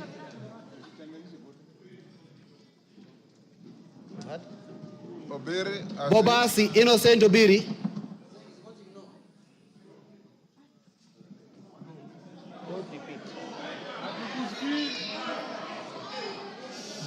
Bamachoge Borabu, Nolfason Obadia, Bamachoge Chache, Alpha Miruka Ondieki, Bomet County, Linet Chepkorir Toto, Bomet Centro, Richard Cheriot Kilel, Bomet East, Richard Kipkemoi Yegon, Bonchari, Charles Onchoke,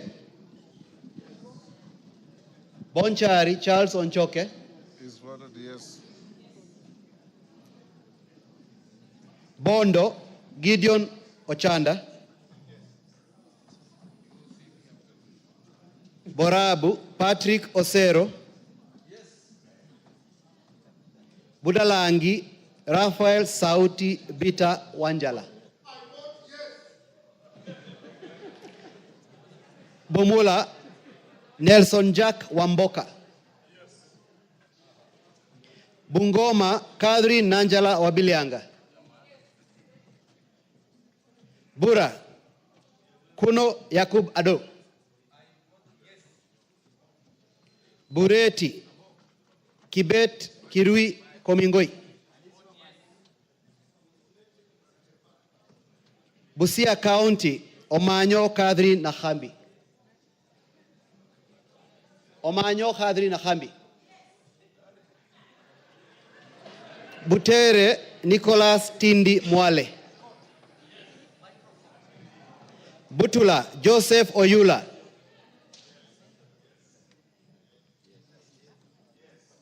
Buuri Muruidhania Rindikiri Mugambi, Central Imenti, Moses Nguchine Kirima. Central Imenti, Moses Kirima Nguchine. Changamwe, Omar Mwinyi. Chepalungu, Victor Kipngetich Koech. Cherangani, Patrick Simiyu Barasa.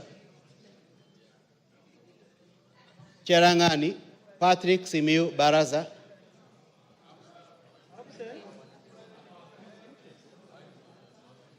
Chesume, Paul Biego.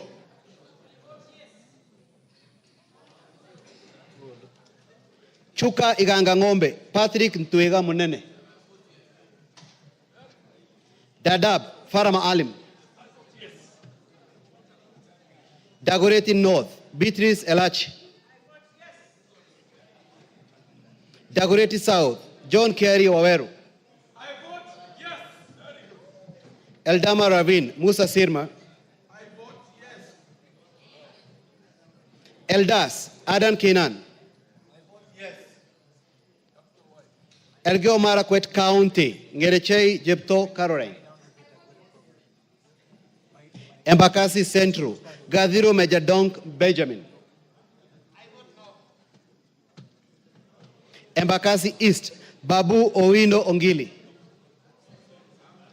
Embakasi East, Babu Owino Ongili.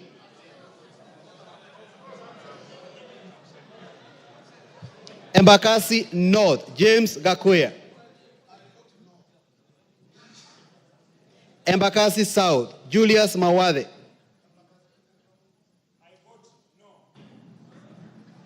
Embakasi West, Mark Samuel Mwenje Mureithi. Embakasi West, Mark Samuel Mwenje Mureithi.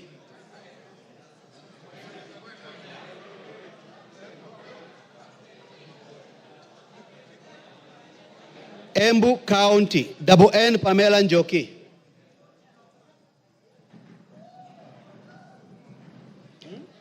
Mgwen. Njoki is? No. Njoki is no. Mgwen. Lelmengit Jose Kipto. Emuhaya Omboko Milemba. Emura Dikir Johanna Ngeno. Endebes Robert Pukose. Fafi Yakub Farah. Funyula Oundo Wilberforce. Galole Said Buya Hiribai Said Poster. Ganze Charo Kenneth Tungule.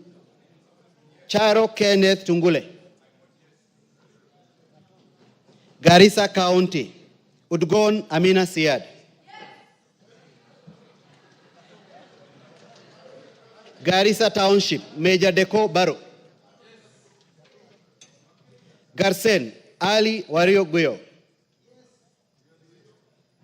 Katanga, Wakili Mureu. Gatondo North, Kururia Njoroge. Gatondo North, Kururia Njoroge.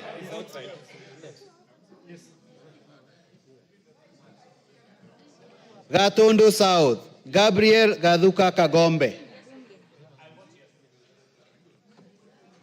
Gem, Elisha Odhiambo. Gichugu, Robert Gichimu. Gilgil, Mother Wangari Wanjira. Gilgil, Mother Wangari Wanjira. Gilgil, Mother Wangari Wanjira. Githunguri, Gathoni wa Mochomba. Hamisi, Charles Gumini Gimose.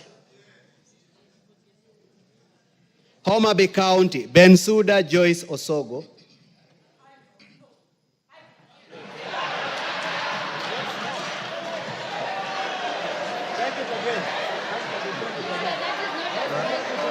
Pardon? Take the vote again. Order, Bensuda, utaitwa tena.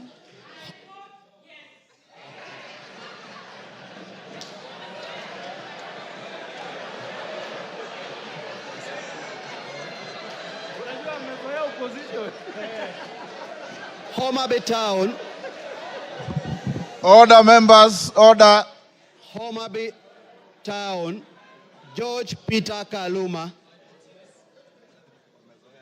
Igembe Central. Daniel Karido Kili. Igembe North. Taitumu Julius. Igembe South. John Paul Mwirigi. Ijara. Abdi Ali Abdi. Ikolomani. Shinali Bernard. Isiolo County. Mumina Bonaya. Isiolo North. Isiolo South. Bidu Tubi Mohammed.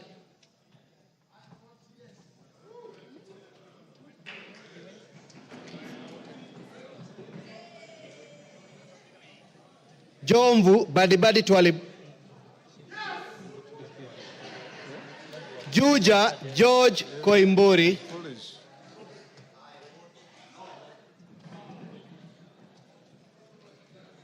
Kabete James Gedua wa Mashukuru. Kabete James Gedua wa Mashukuru. Kabondo Kasipul Ivo Bara. Kabuchai Kalasinga Joseph.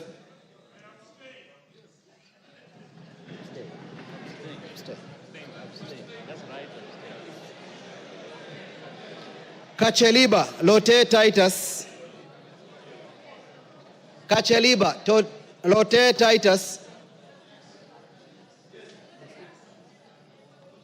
Kaiti Joshua Kivinda Kimilu. Kaiti Joshua Kivinda Kimilu. Kaiti Joshua Kivinda Kimilu.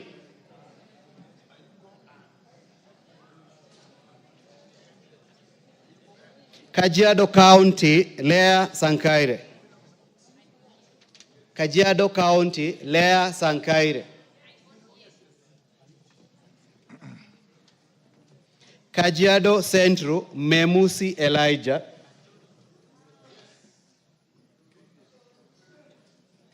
Kajiado East Kakuta Maimai. Kajiado North Onesimus Ngogoyo. Kajiado South Parashina Samuel Sakimba. Kajiado West Sunkuya George. Kakamega County Elsie Muhanda. Kaloleni Paul Katana. Kamukonji Hassan Yusuf. Kamukonji Hassan Yusuf. Kamukonji Hassan Yusuf.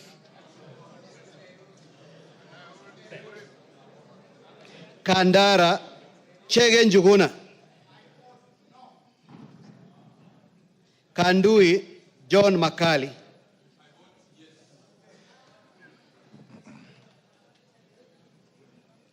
Kangema Peter Kihungi. Kagundo Fabian Chule. Kapenguria Samuel Moroto. Kapsaret Oscar Sudi. Kapsaret Oscar Sudi.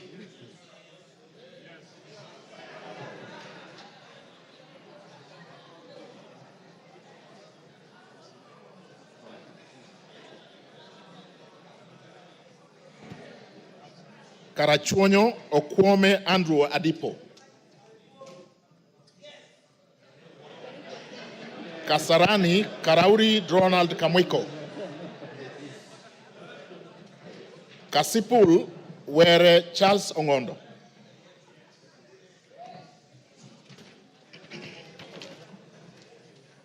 Kathiani Mbui Robert. Keyo North, Korir Adams Kipsanai. Keyo South, Kipkoech Gideon Kimayo. Kericho, Kemei Beatrice Chemweno. Keses Ruto Julius Kipleting.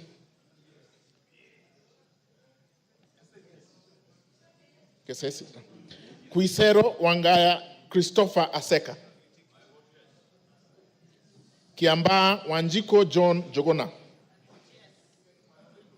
Kiambu Waidaka John Mashua. Kiambu Waidaka John Mashua. Kiambu Town. He's not here. Kiambu Murada Ann Wajiko Mugo. Kibra Orero Peter Ochieng. Kibwezi Mbalu Jessica Nduku Kiko. Kibwezi West Mutuse Ekomas Mwengi. Kieni Wainaina Anthony Njoroge.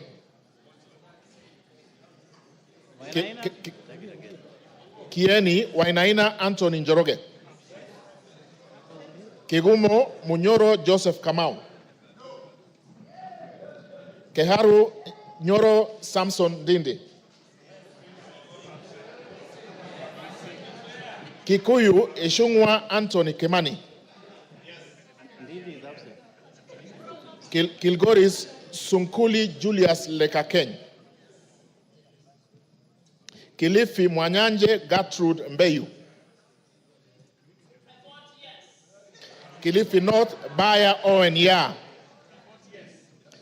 Kilifi South Kitty Richard Ken Chonga. Kilome Zambia Thaddeus Kethua. Kimilili Mutua Didmas Wekesa Barasa. Kiminini Bisao Morris Kakai. Kinango Rai Samuel Gonzi. Gonzi Rai.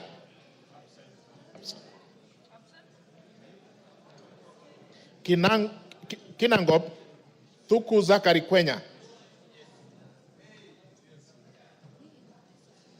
Voted. It's voted. Kipipiri Muhia Wanjiko.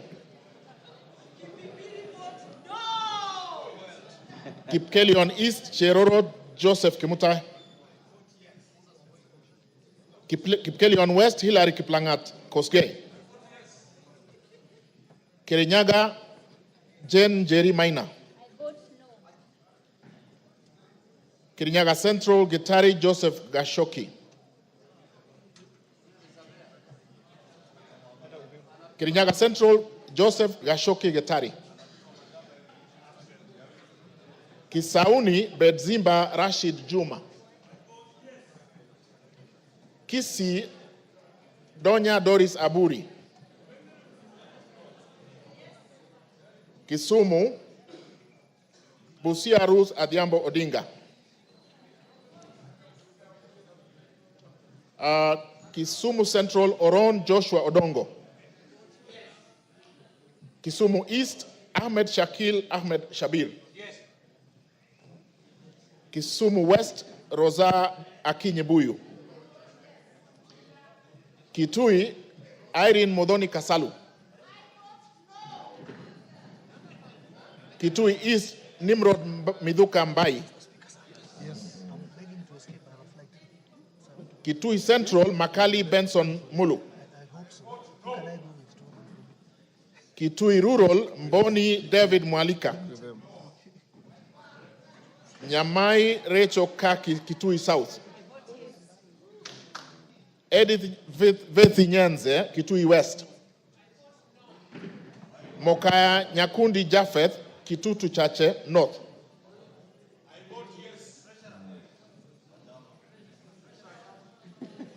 We take it from where? I will repeat from Kitui South, Rachel Kakinyamai. She voted. Yes. Nyanza Edith Vethi. She voted. Nyakundi Japheth Mokaya. I vote yes. Kibagendi Anthony.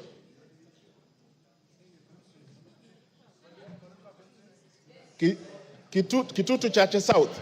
Amesema? No. Kibagendi amesema? Kibagendi kama again. Kibagendi. Kitutu Chache South, Kibagendi Anthony. Clive, Kitutu Masabak, Clive Ombane Gisairo.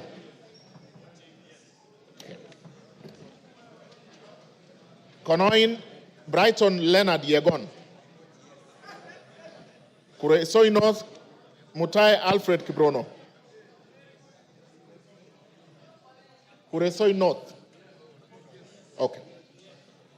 Joseph Kipkoske Tanui, Kuresoi South. Okay.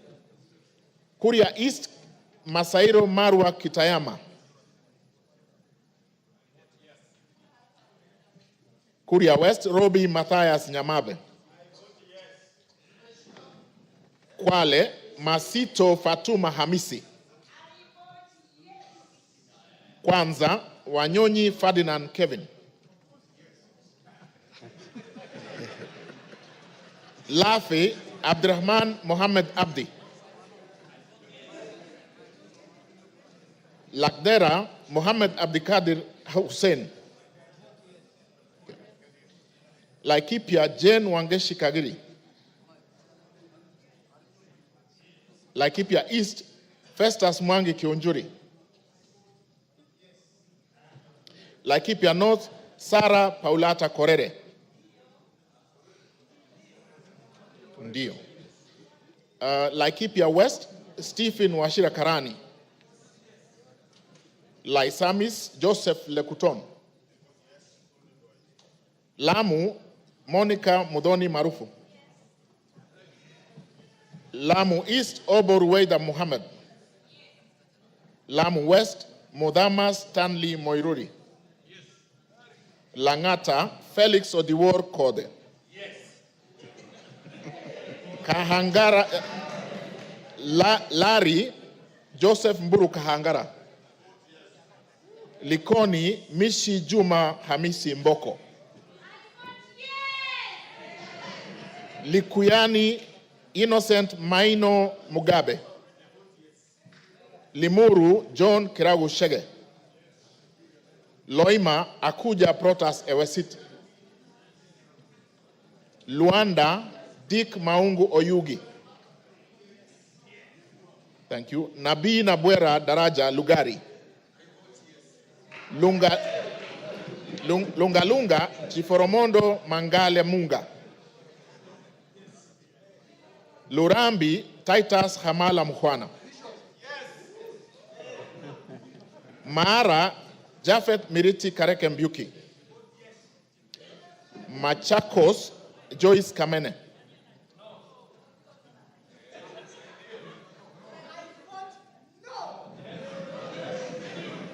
Machakos Town, Caleb Mutiso Mule.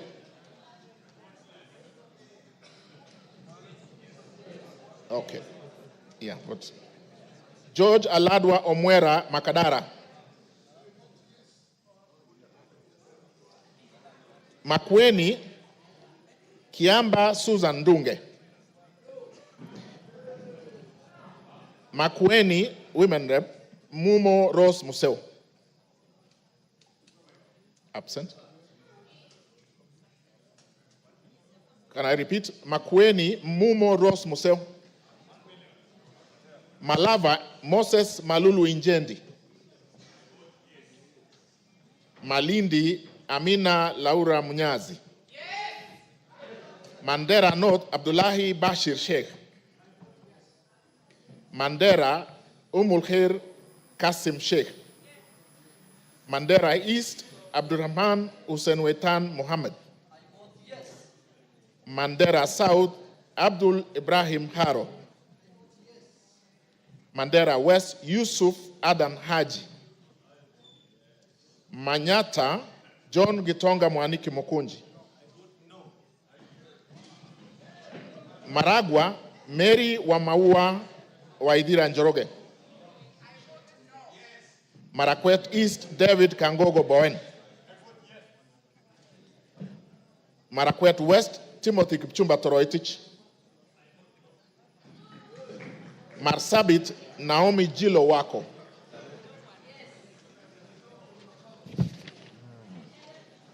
Masinga Mwalio Joshua Mbithi Mutua. Masinga Joshua Mbithi Mutua Mwalio. Matayos Geoffrey Makoha Modanga. Madare Anthony Oluoch. Madhioya Edwin Mugo Gishoki. Okay.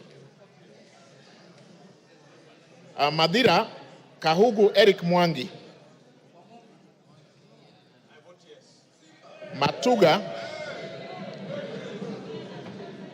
Matuga Tandaza Kasim Sawa. Okay. Matungu Nabulindo Peter Oscar. Is there. Yeah, Tandaza is there. Can I repeat Matuga? Matuga Tandaza Kasim Sawa. Okay, asante. Matungulu Mule Stephen Mutinda.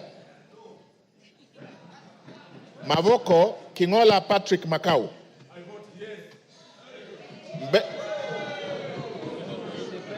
Mbere North Geoffrey Kariuki Kiringa. Mbere South Nebat Bernard Murioki. Mboni Nzioka Erastus Kivasu. Meru Kailemia Elizabeth Karab. Migori Mohammed Fatuma Zainab. Mogotio Kiborek Ruben. Moiben Phyllis Chepkemoy Barto. Molo Francis Kuria Kimani. Mombasa Zamzam Muhammad Chimba. Mosob Abraham Kipsang Kirwa. Moyale Jaldesa Guyo Wako. Msambweni Jaldesa. Okay, capture, thank you. Msambweni Badr Salim Faisal. Mount Elgon Fred Kapondi Chesebe. Muhoroni James Onyango Oyo. Mukorweini Gishoi Kagusha John Philip. Mumias East Salasia Peter Kalerwa.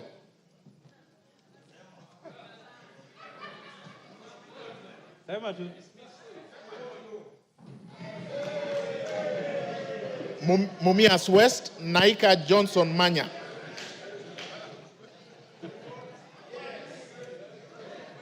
Moranga Betty Njeri Maina. Mvita Mohamed Saud Machele.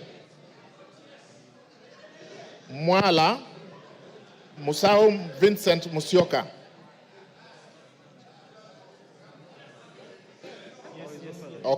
Okay, done. Mwatate Peter Mbogo Shake. Peter Mbogo Shake. Thank you. Mwea Mary Maingi. Mwingi Central Gideon Mutemi Muliungi. Mwingi North Paul Musimi Nzengu. Mwingi West Charles Ngusi Anguna. Nairobi City Esther Mudhoni Pasaris. Naivasha Kihara Jane Wanjiru Njeri. Nakuru Chelule. Can I repeat Naivasha? Kihara Jane Wanjiru Njeri.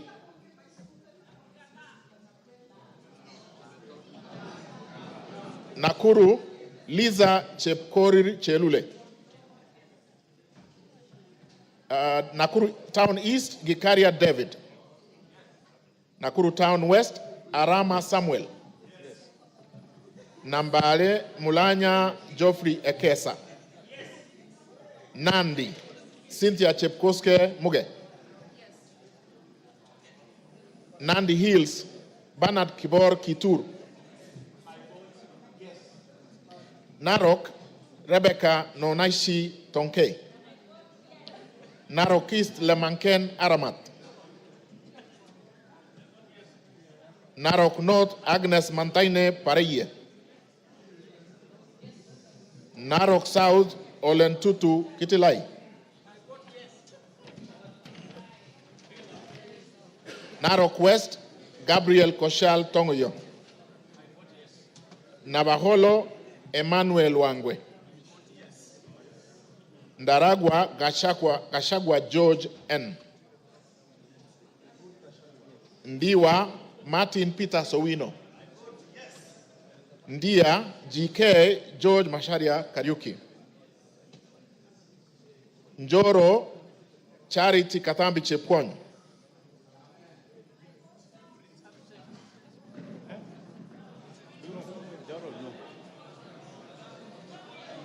North Hor Guyo Adi Wario.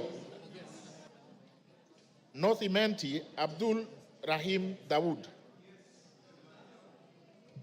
North Mogirango Joash Nyamache Nyamoko. Nyakach Joshua Aduma War.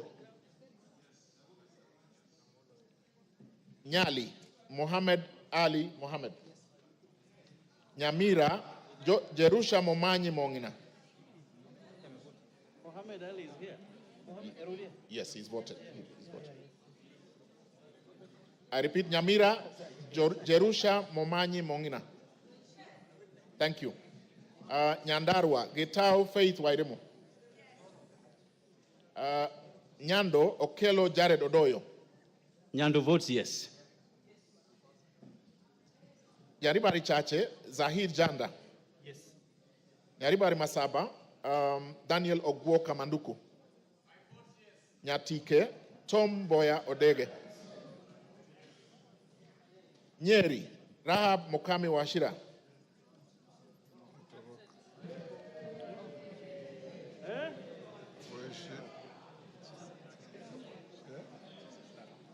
Nyeri Town Duncan Maina Madenge.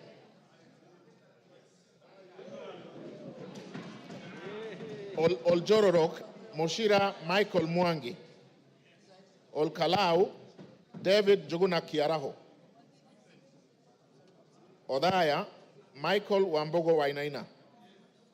Pokot South David Losiakau Kosing. Rabai Mupe Anthony Nkenga.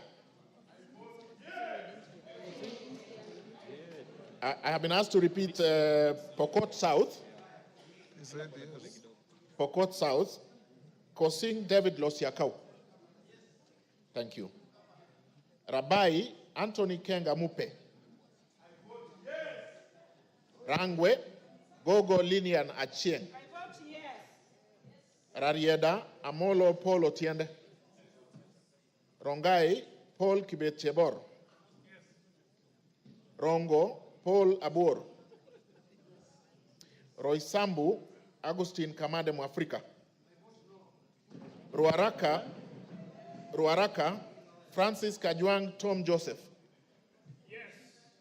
Roiro Kingara Simon Nganga. Runyenjes Karemba Eric Muchangi Njiru. Sabatia Sloya Clement Logova. Saboti Caleb Amisi Luyai. Saku Raso Dido Ali. Samburu Pauline Lenguris. Samburu East Jackson Lekumuntare Lentoijoni. Samburu North Dominic Eli Letipila. Samburu West Josephine Naisula Lesuda. Seme James Wambura Nyikal. Shinyalu Frederick Lusuli Ikana. Siaya Odwor Christine Ombaka. Sigor Peter Lochakapong. Sigor Awetsoin Justice Kipsang Kemei. Sirisia John Waluke Koi. Sotik Francis Kipiegon Arab Sige. South Imenti Idinji Shadrach Mwiti. South Mogirango Onyego Silvana Sosoro. Soy David Kiplagat. Starehe Maina Mwago Amos. Suba North Millie Grace Akoto Diambo. Suba South Karoli Omondi. Subukia Kashobe Samuel Kenudia. Suna East Mohammed Junaid Sheikh Nu. Suna West Peter Francis Masara. Taita Taveta Lydia Haika Mnene Mizigi. Tana River Amina Dika Abdullahi. Tarbaj Hussein Abdi Bare. Taveta John Okano Bwire. Teso North Edward Kaunya Oku.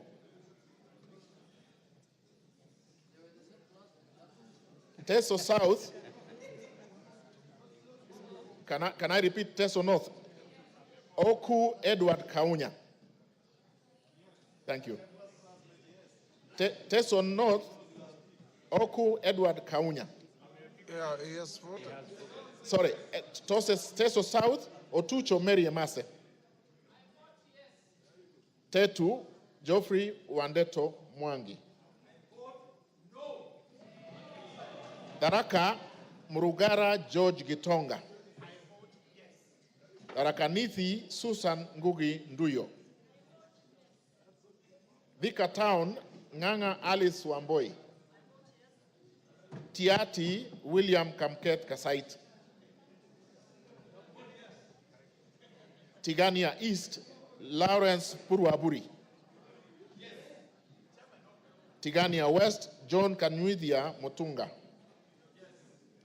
Tinderet, Julius Melikibiwot. Tongaren, John Murumba Chikati. Trans Nzoia, Lilian Chebet-Siyoi. Tarbo, Janet Chepkemboy Sitiene. Turkana, Cecilia Asinyen Gitit. Turkana Central, Joseph Namwar Emathe. Turkana East, Nicholas Ngikor Nixon Ngikolong.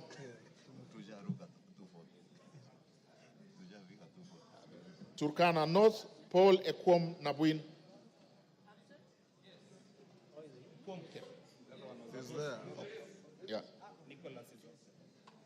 Okay. Turkana South, John Ariko Namoit. Turkana West, Daniel Epuyo Nanok. Wasingishu, Gladys Chepkoskei Boss.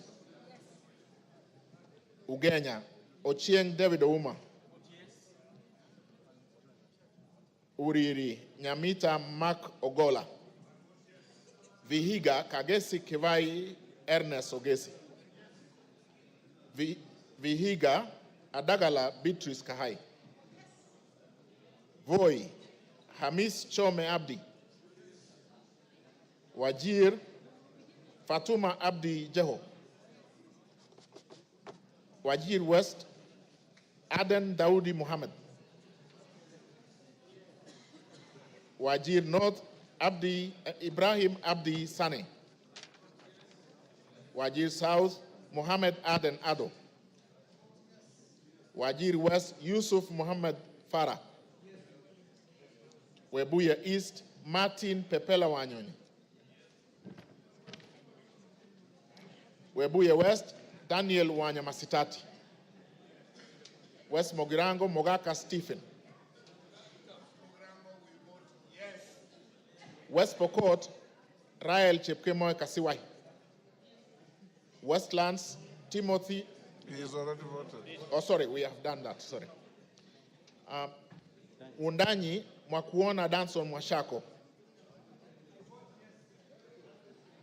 Basil Robert Ngui Yata. Yata. Is he here? Ali Abdis Sirat Khalif. Sabina Wanjiru Shege. Joseph Hamisi Dena.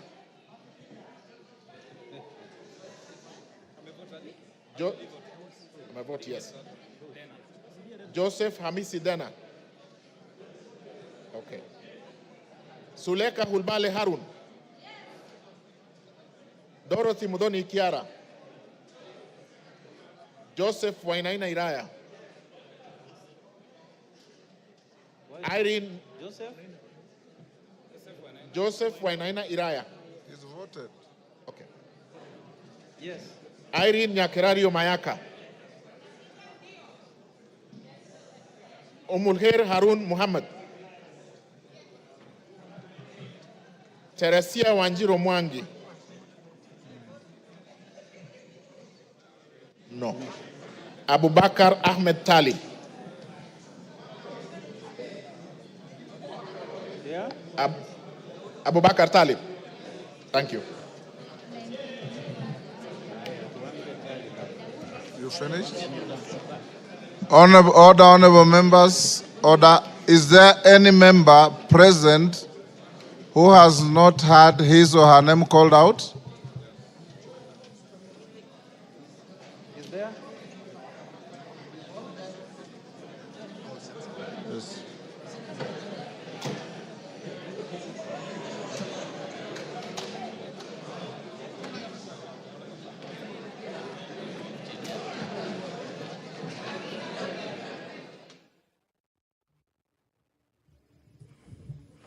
Good evening.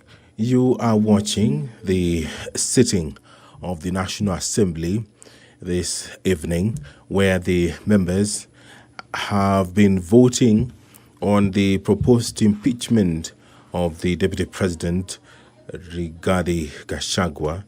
It was through a roll call as directed by the Speaker of the National Assembly. And what is currently happening is that the tallying of the votes is underway, and thereafter the pronouncement will be made as to how the members of the National Assembly voted this evening. This special motion was moved by the Honourable Member Mwengi Mutuse, and in that special motion he did list 11 grounds on the reasons as to why the Deputy President, Rigathi Gachagua, should be impeached as Kenya's second in command. The Member of Parliament cited gross violation of various articles, and also he did cite serious reasons to believe that the Deputy President has committed gross economic crimes under Section 45, subsection 1, Section 46, Section 47A3, and Section 48(1) of the Anti-Corruption and Economic Crimes Act, and Section 2, 3, 4, and 7 of Proceeds of Crime and Anti-Money Laundering Act. Those are some of the reasons that the Honourable Member believes that this House should take serious consideration of this special motion to dismiss the Deputy President, who we did hear from this evening between 5 and 7 when he appeared before the National Assembly and made his case. defending himself against accusations that have been leveled against him. And in a couple of minutes, we will hear the results of this division, this historic constitutional moment for the country. And all that you will watch live courtesy of the Parliamentary Broadcasting Unit in conjunction with the Kenya Broadcasting Corporation. The National Assembly was guided by the standing orders, the procedure for removal of the Deputy President, where a member proposes the removal of the Deputy President on the grounds of physical or mental incapacity in terms of Article 150, Sub-Article 1A of the Constitution, Standing Order 63, which talks about the procedure for removal of President on grounds of incapacity shall, with necessary modifications, apply. And Part 2 of the Standing Order 65, where a member proposes to impeach the Deputy President in terms of Article 150, Sub-Article 1B of the Constitution, Standing Order 64, procedure for removal of President by impeachment shall apply with necessary modifications. So the members have been debating, and we will hear the result of this process anytime from now.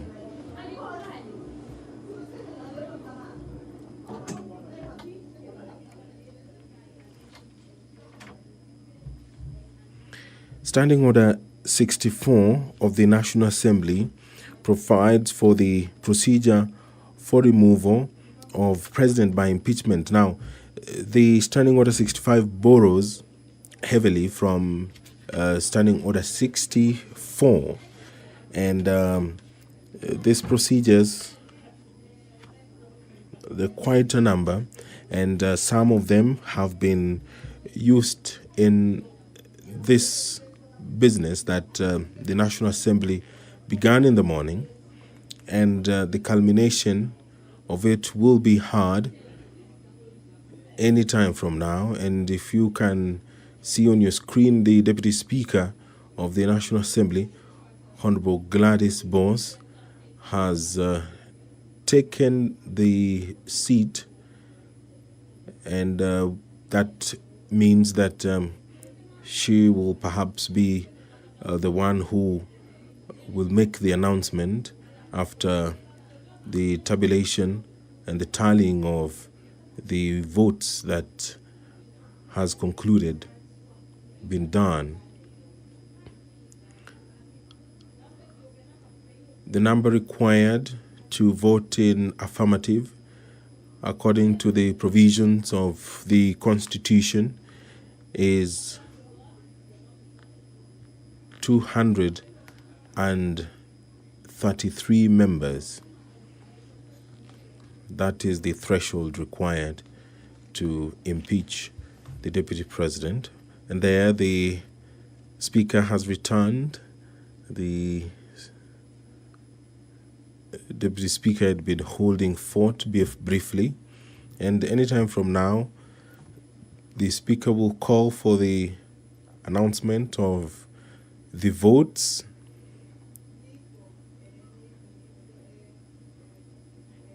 which are currently being verified. It was a requirement that voting be done via roll call, and any moment from now, we will be hearing the result of that roll call. And just a quick recap of the 11 grounds which were outlined by the Honorable Member Mwengi Mutuse. That one, the Deputy President has persistently made utterances threatening to discriminate, exclude, and unlawfully deny sections of the people of Kenya and regions of the Republic of Kenya equal opportunities for public service appointments and allocation of public resources. Ground 2, the Deputy President has made unilateral public statements inconsistent with policy positions collectively adopted by the government and contradicted the President on critical matters of governance and the exercise of the President's functions as a symbol of national unity. Ground 3, that His Excellency the Deputy President interfered with the running of Nairobi City County Government by inciting citizens against the lawful directives of the county government on the planning and relocation of markets and publicly disparaging the leadership of the county government and its decisions.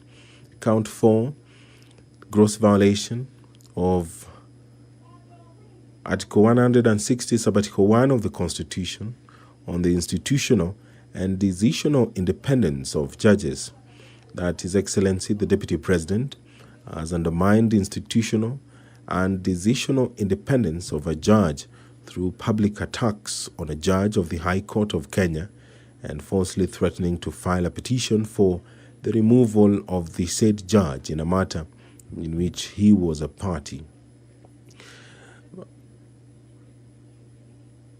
Number 5, that His Excellency the Deputy President breached his oath of office and allegiance on account of the utterances and actions attributed to the Deputy President under grounds 1, 2, and 3.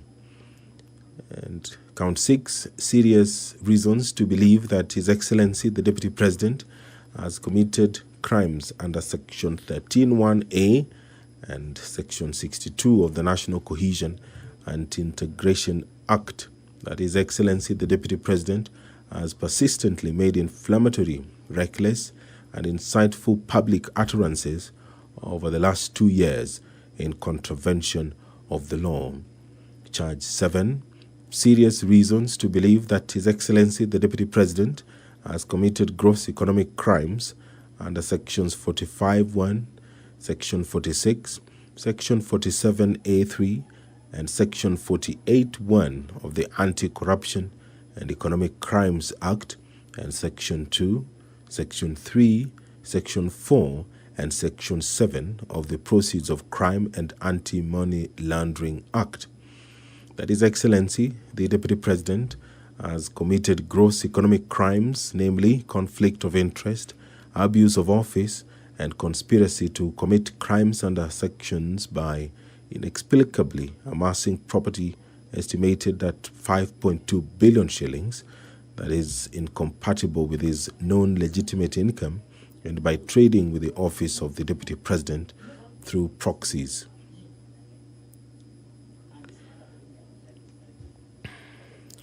Charge 8, serious reasons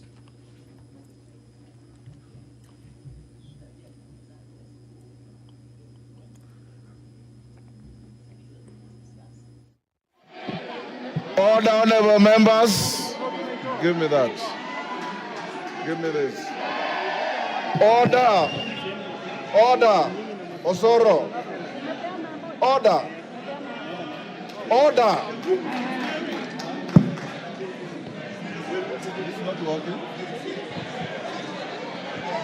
Congratulations. Order. Congratulations. Order, members. Take your seats. Order. Angol, take your seat. Order, members, take your seats.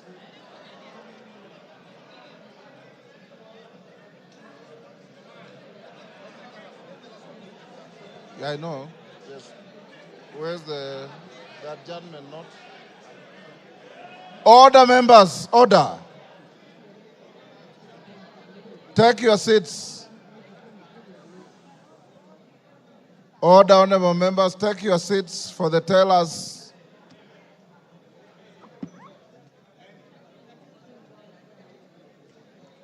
Take your seats.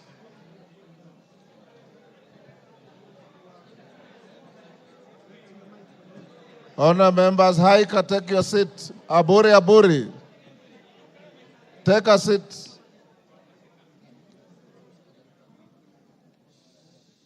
Tongoyos, take your seat. Take your seats, members. All is well that ends well. You have been very orderly, and I must salute you.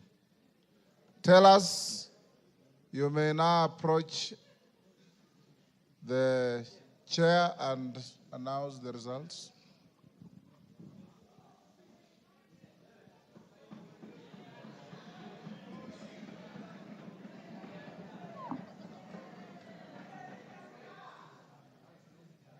Honorable Speaker, based on the responsibility you bestowed on me, Jared Okello, MP for Nyando, Zahir Janda, Honorable Onesmus Ngogoyo, and Honorable Njeri Maina, we are here to declare the results as follows, Honorable Speaker. The nays, 44. Abstentions, 1. And the ayes, 281.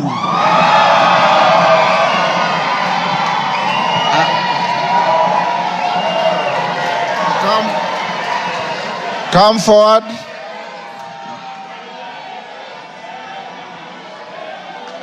Order.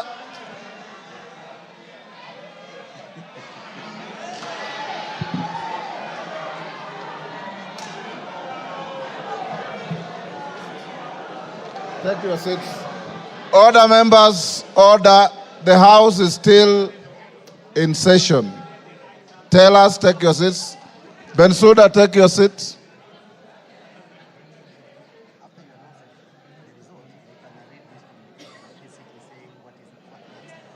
Okay. Order, members, order.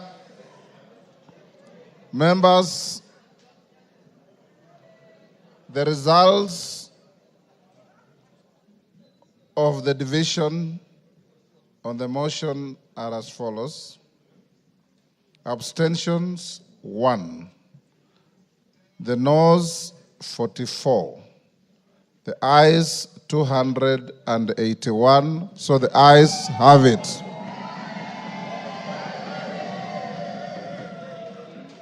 And the results brought to the Speaker are duly signed by all the 4 nominated tellers. Honourable members, I have a short communication following that. Before. Order.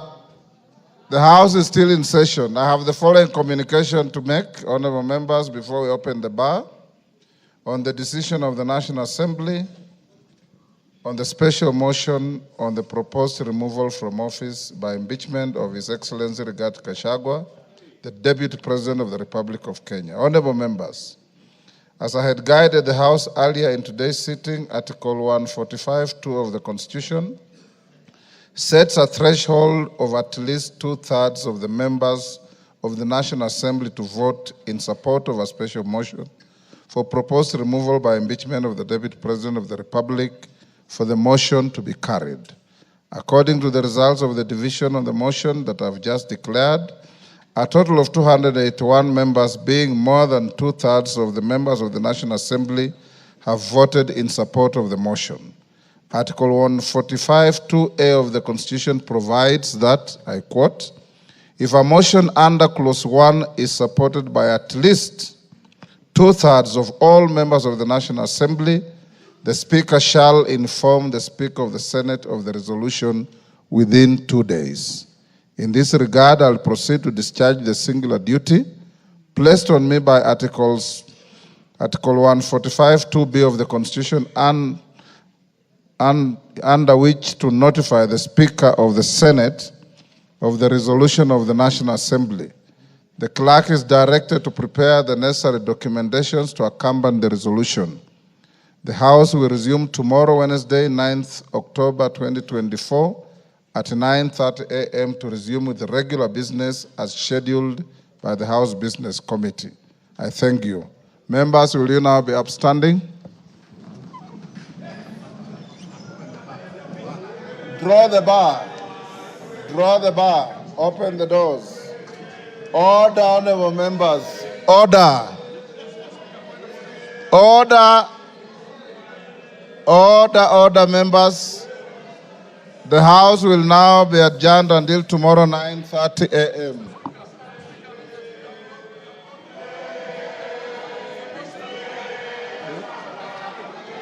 I have.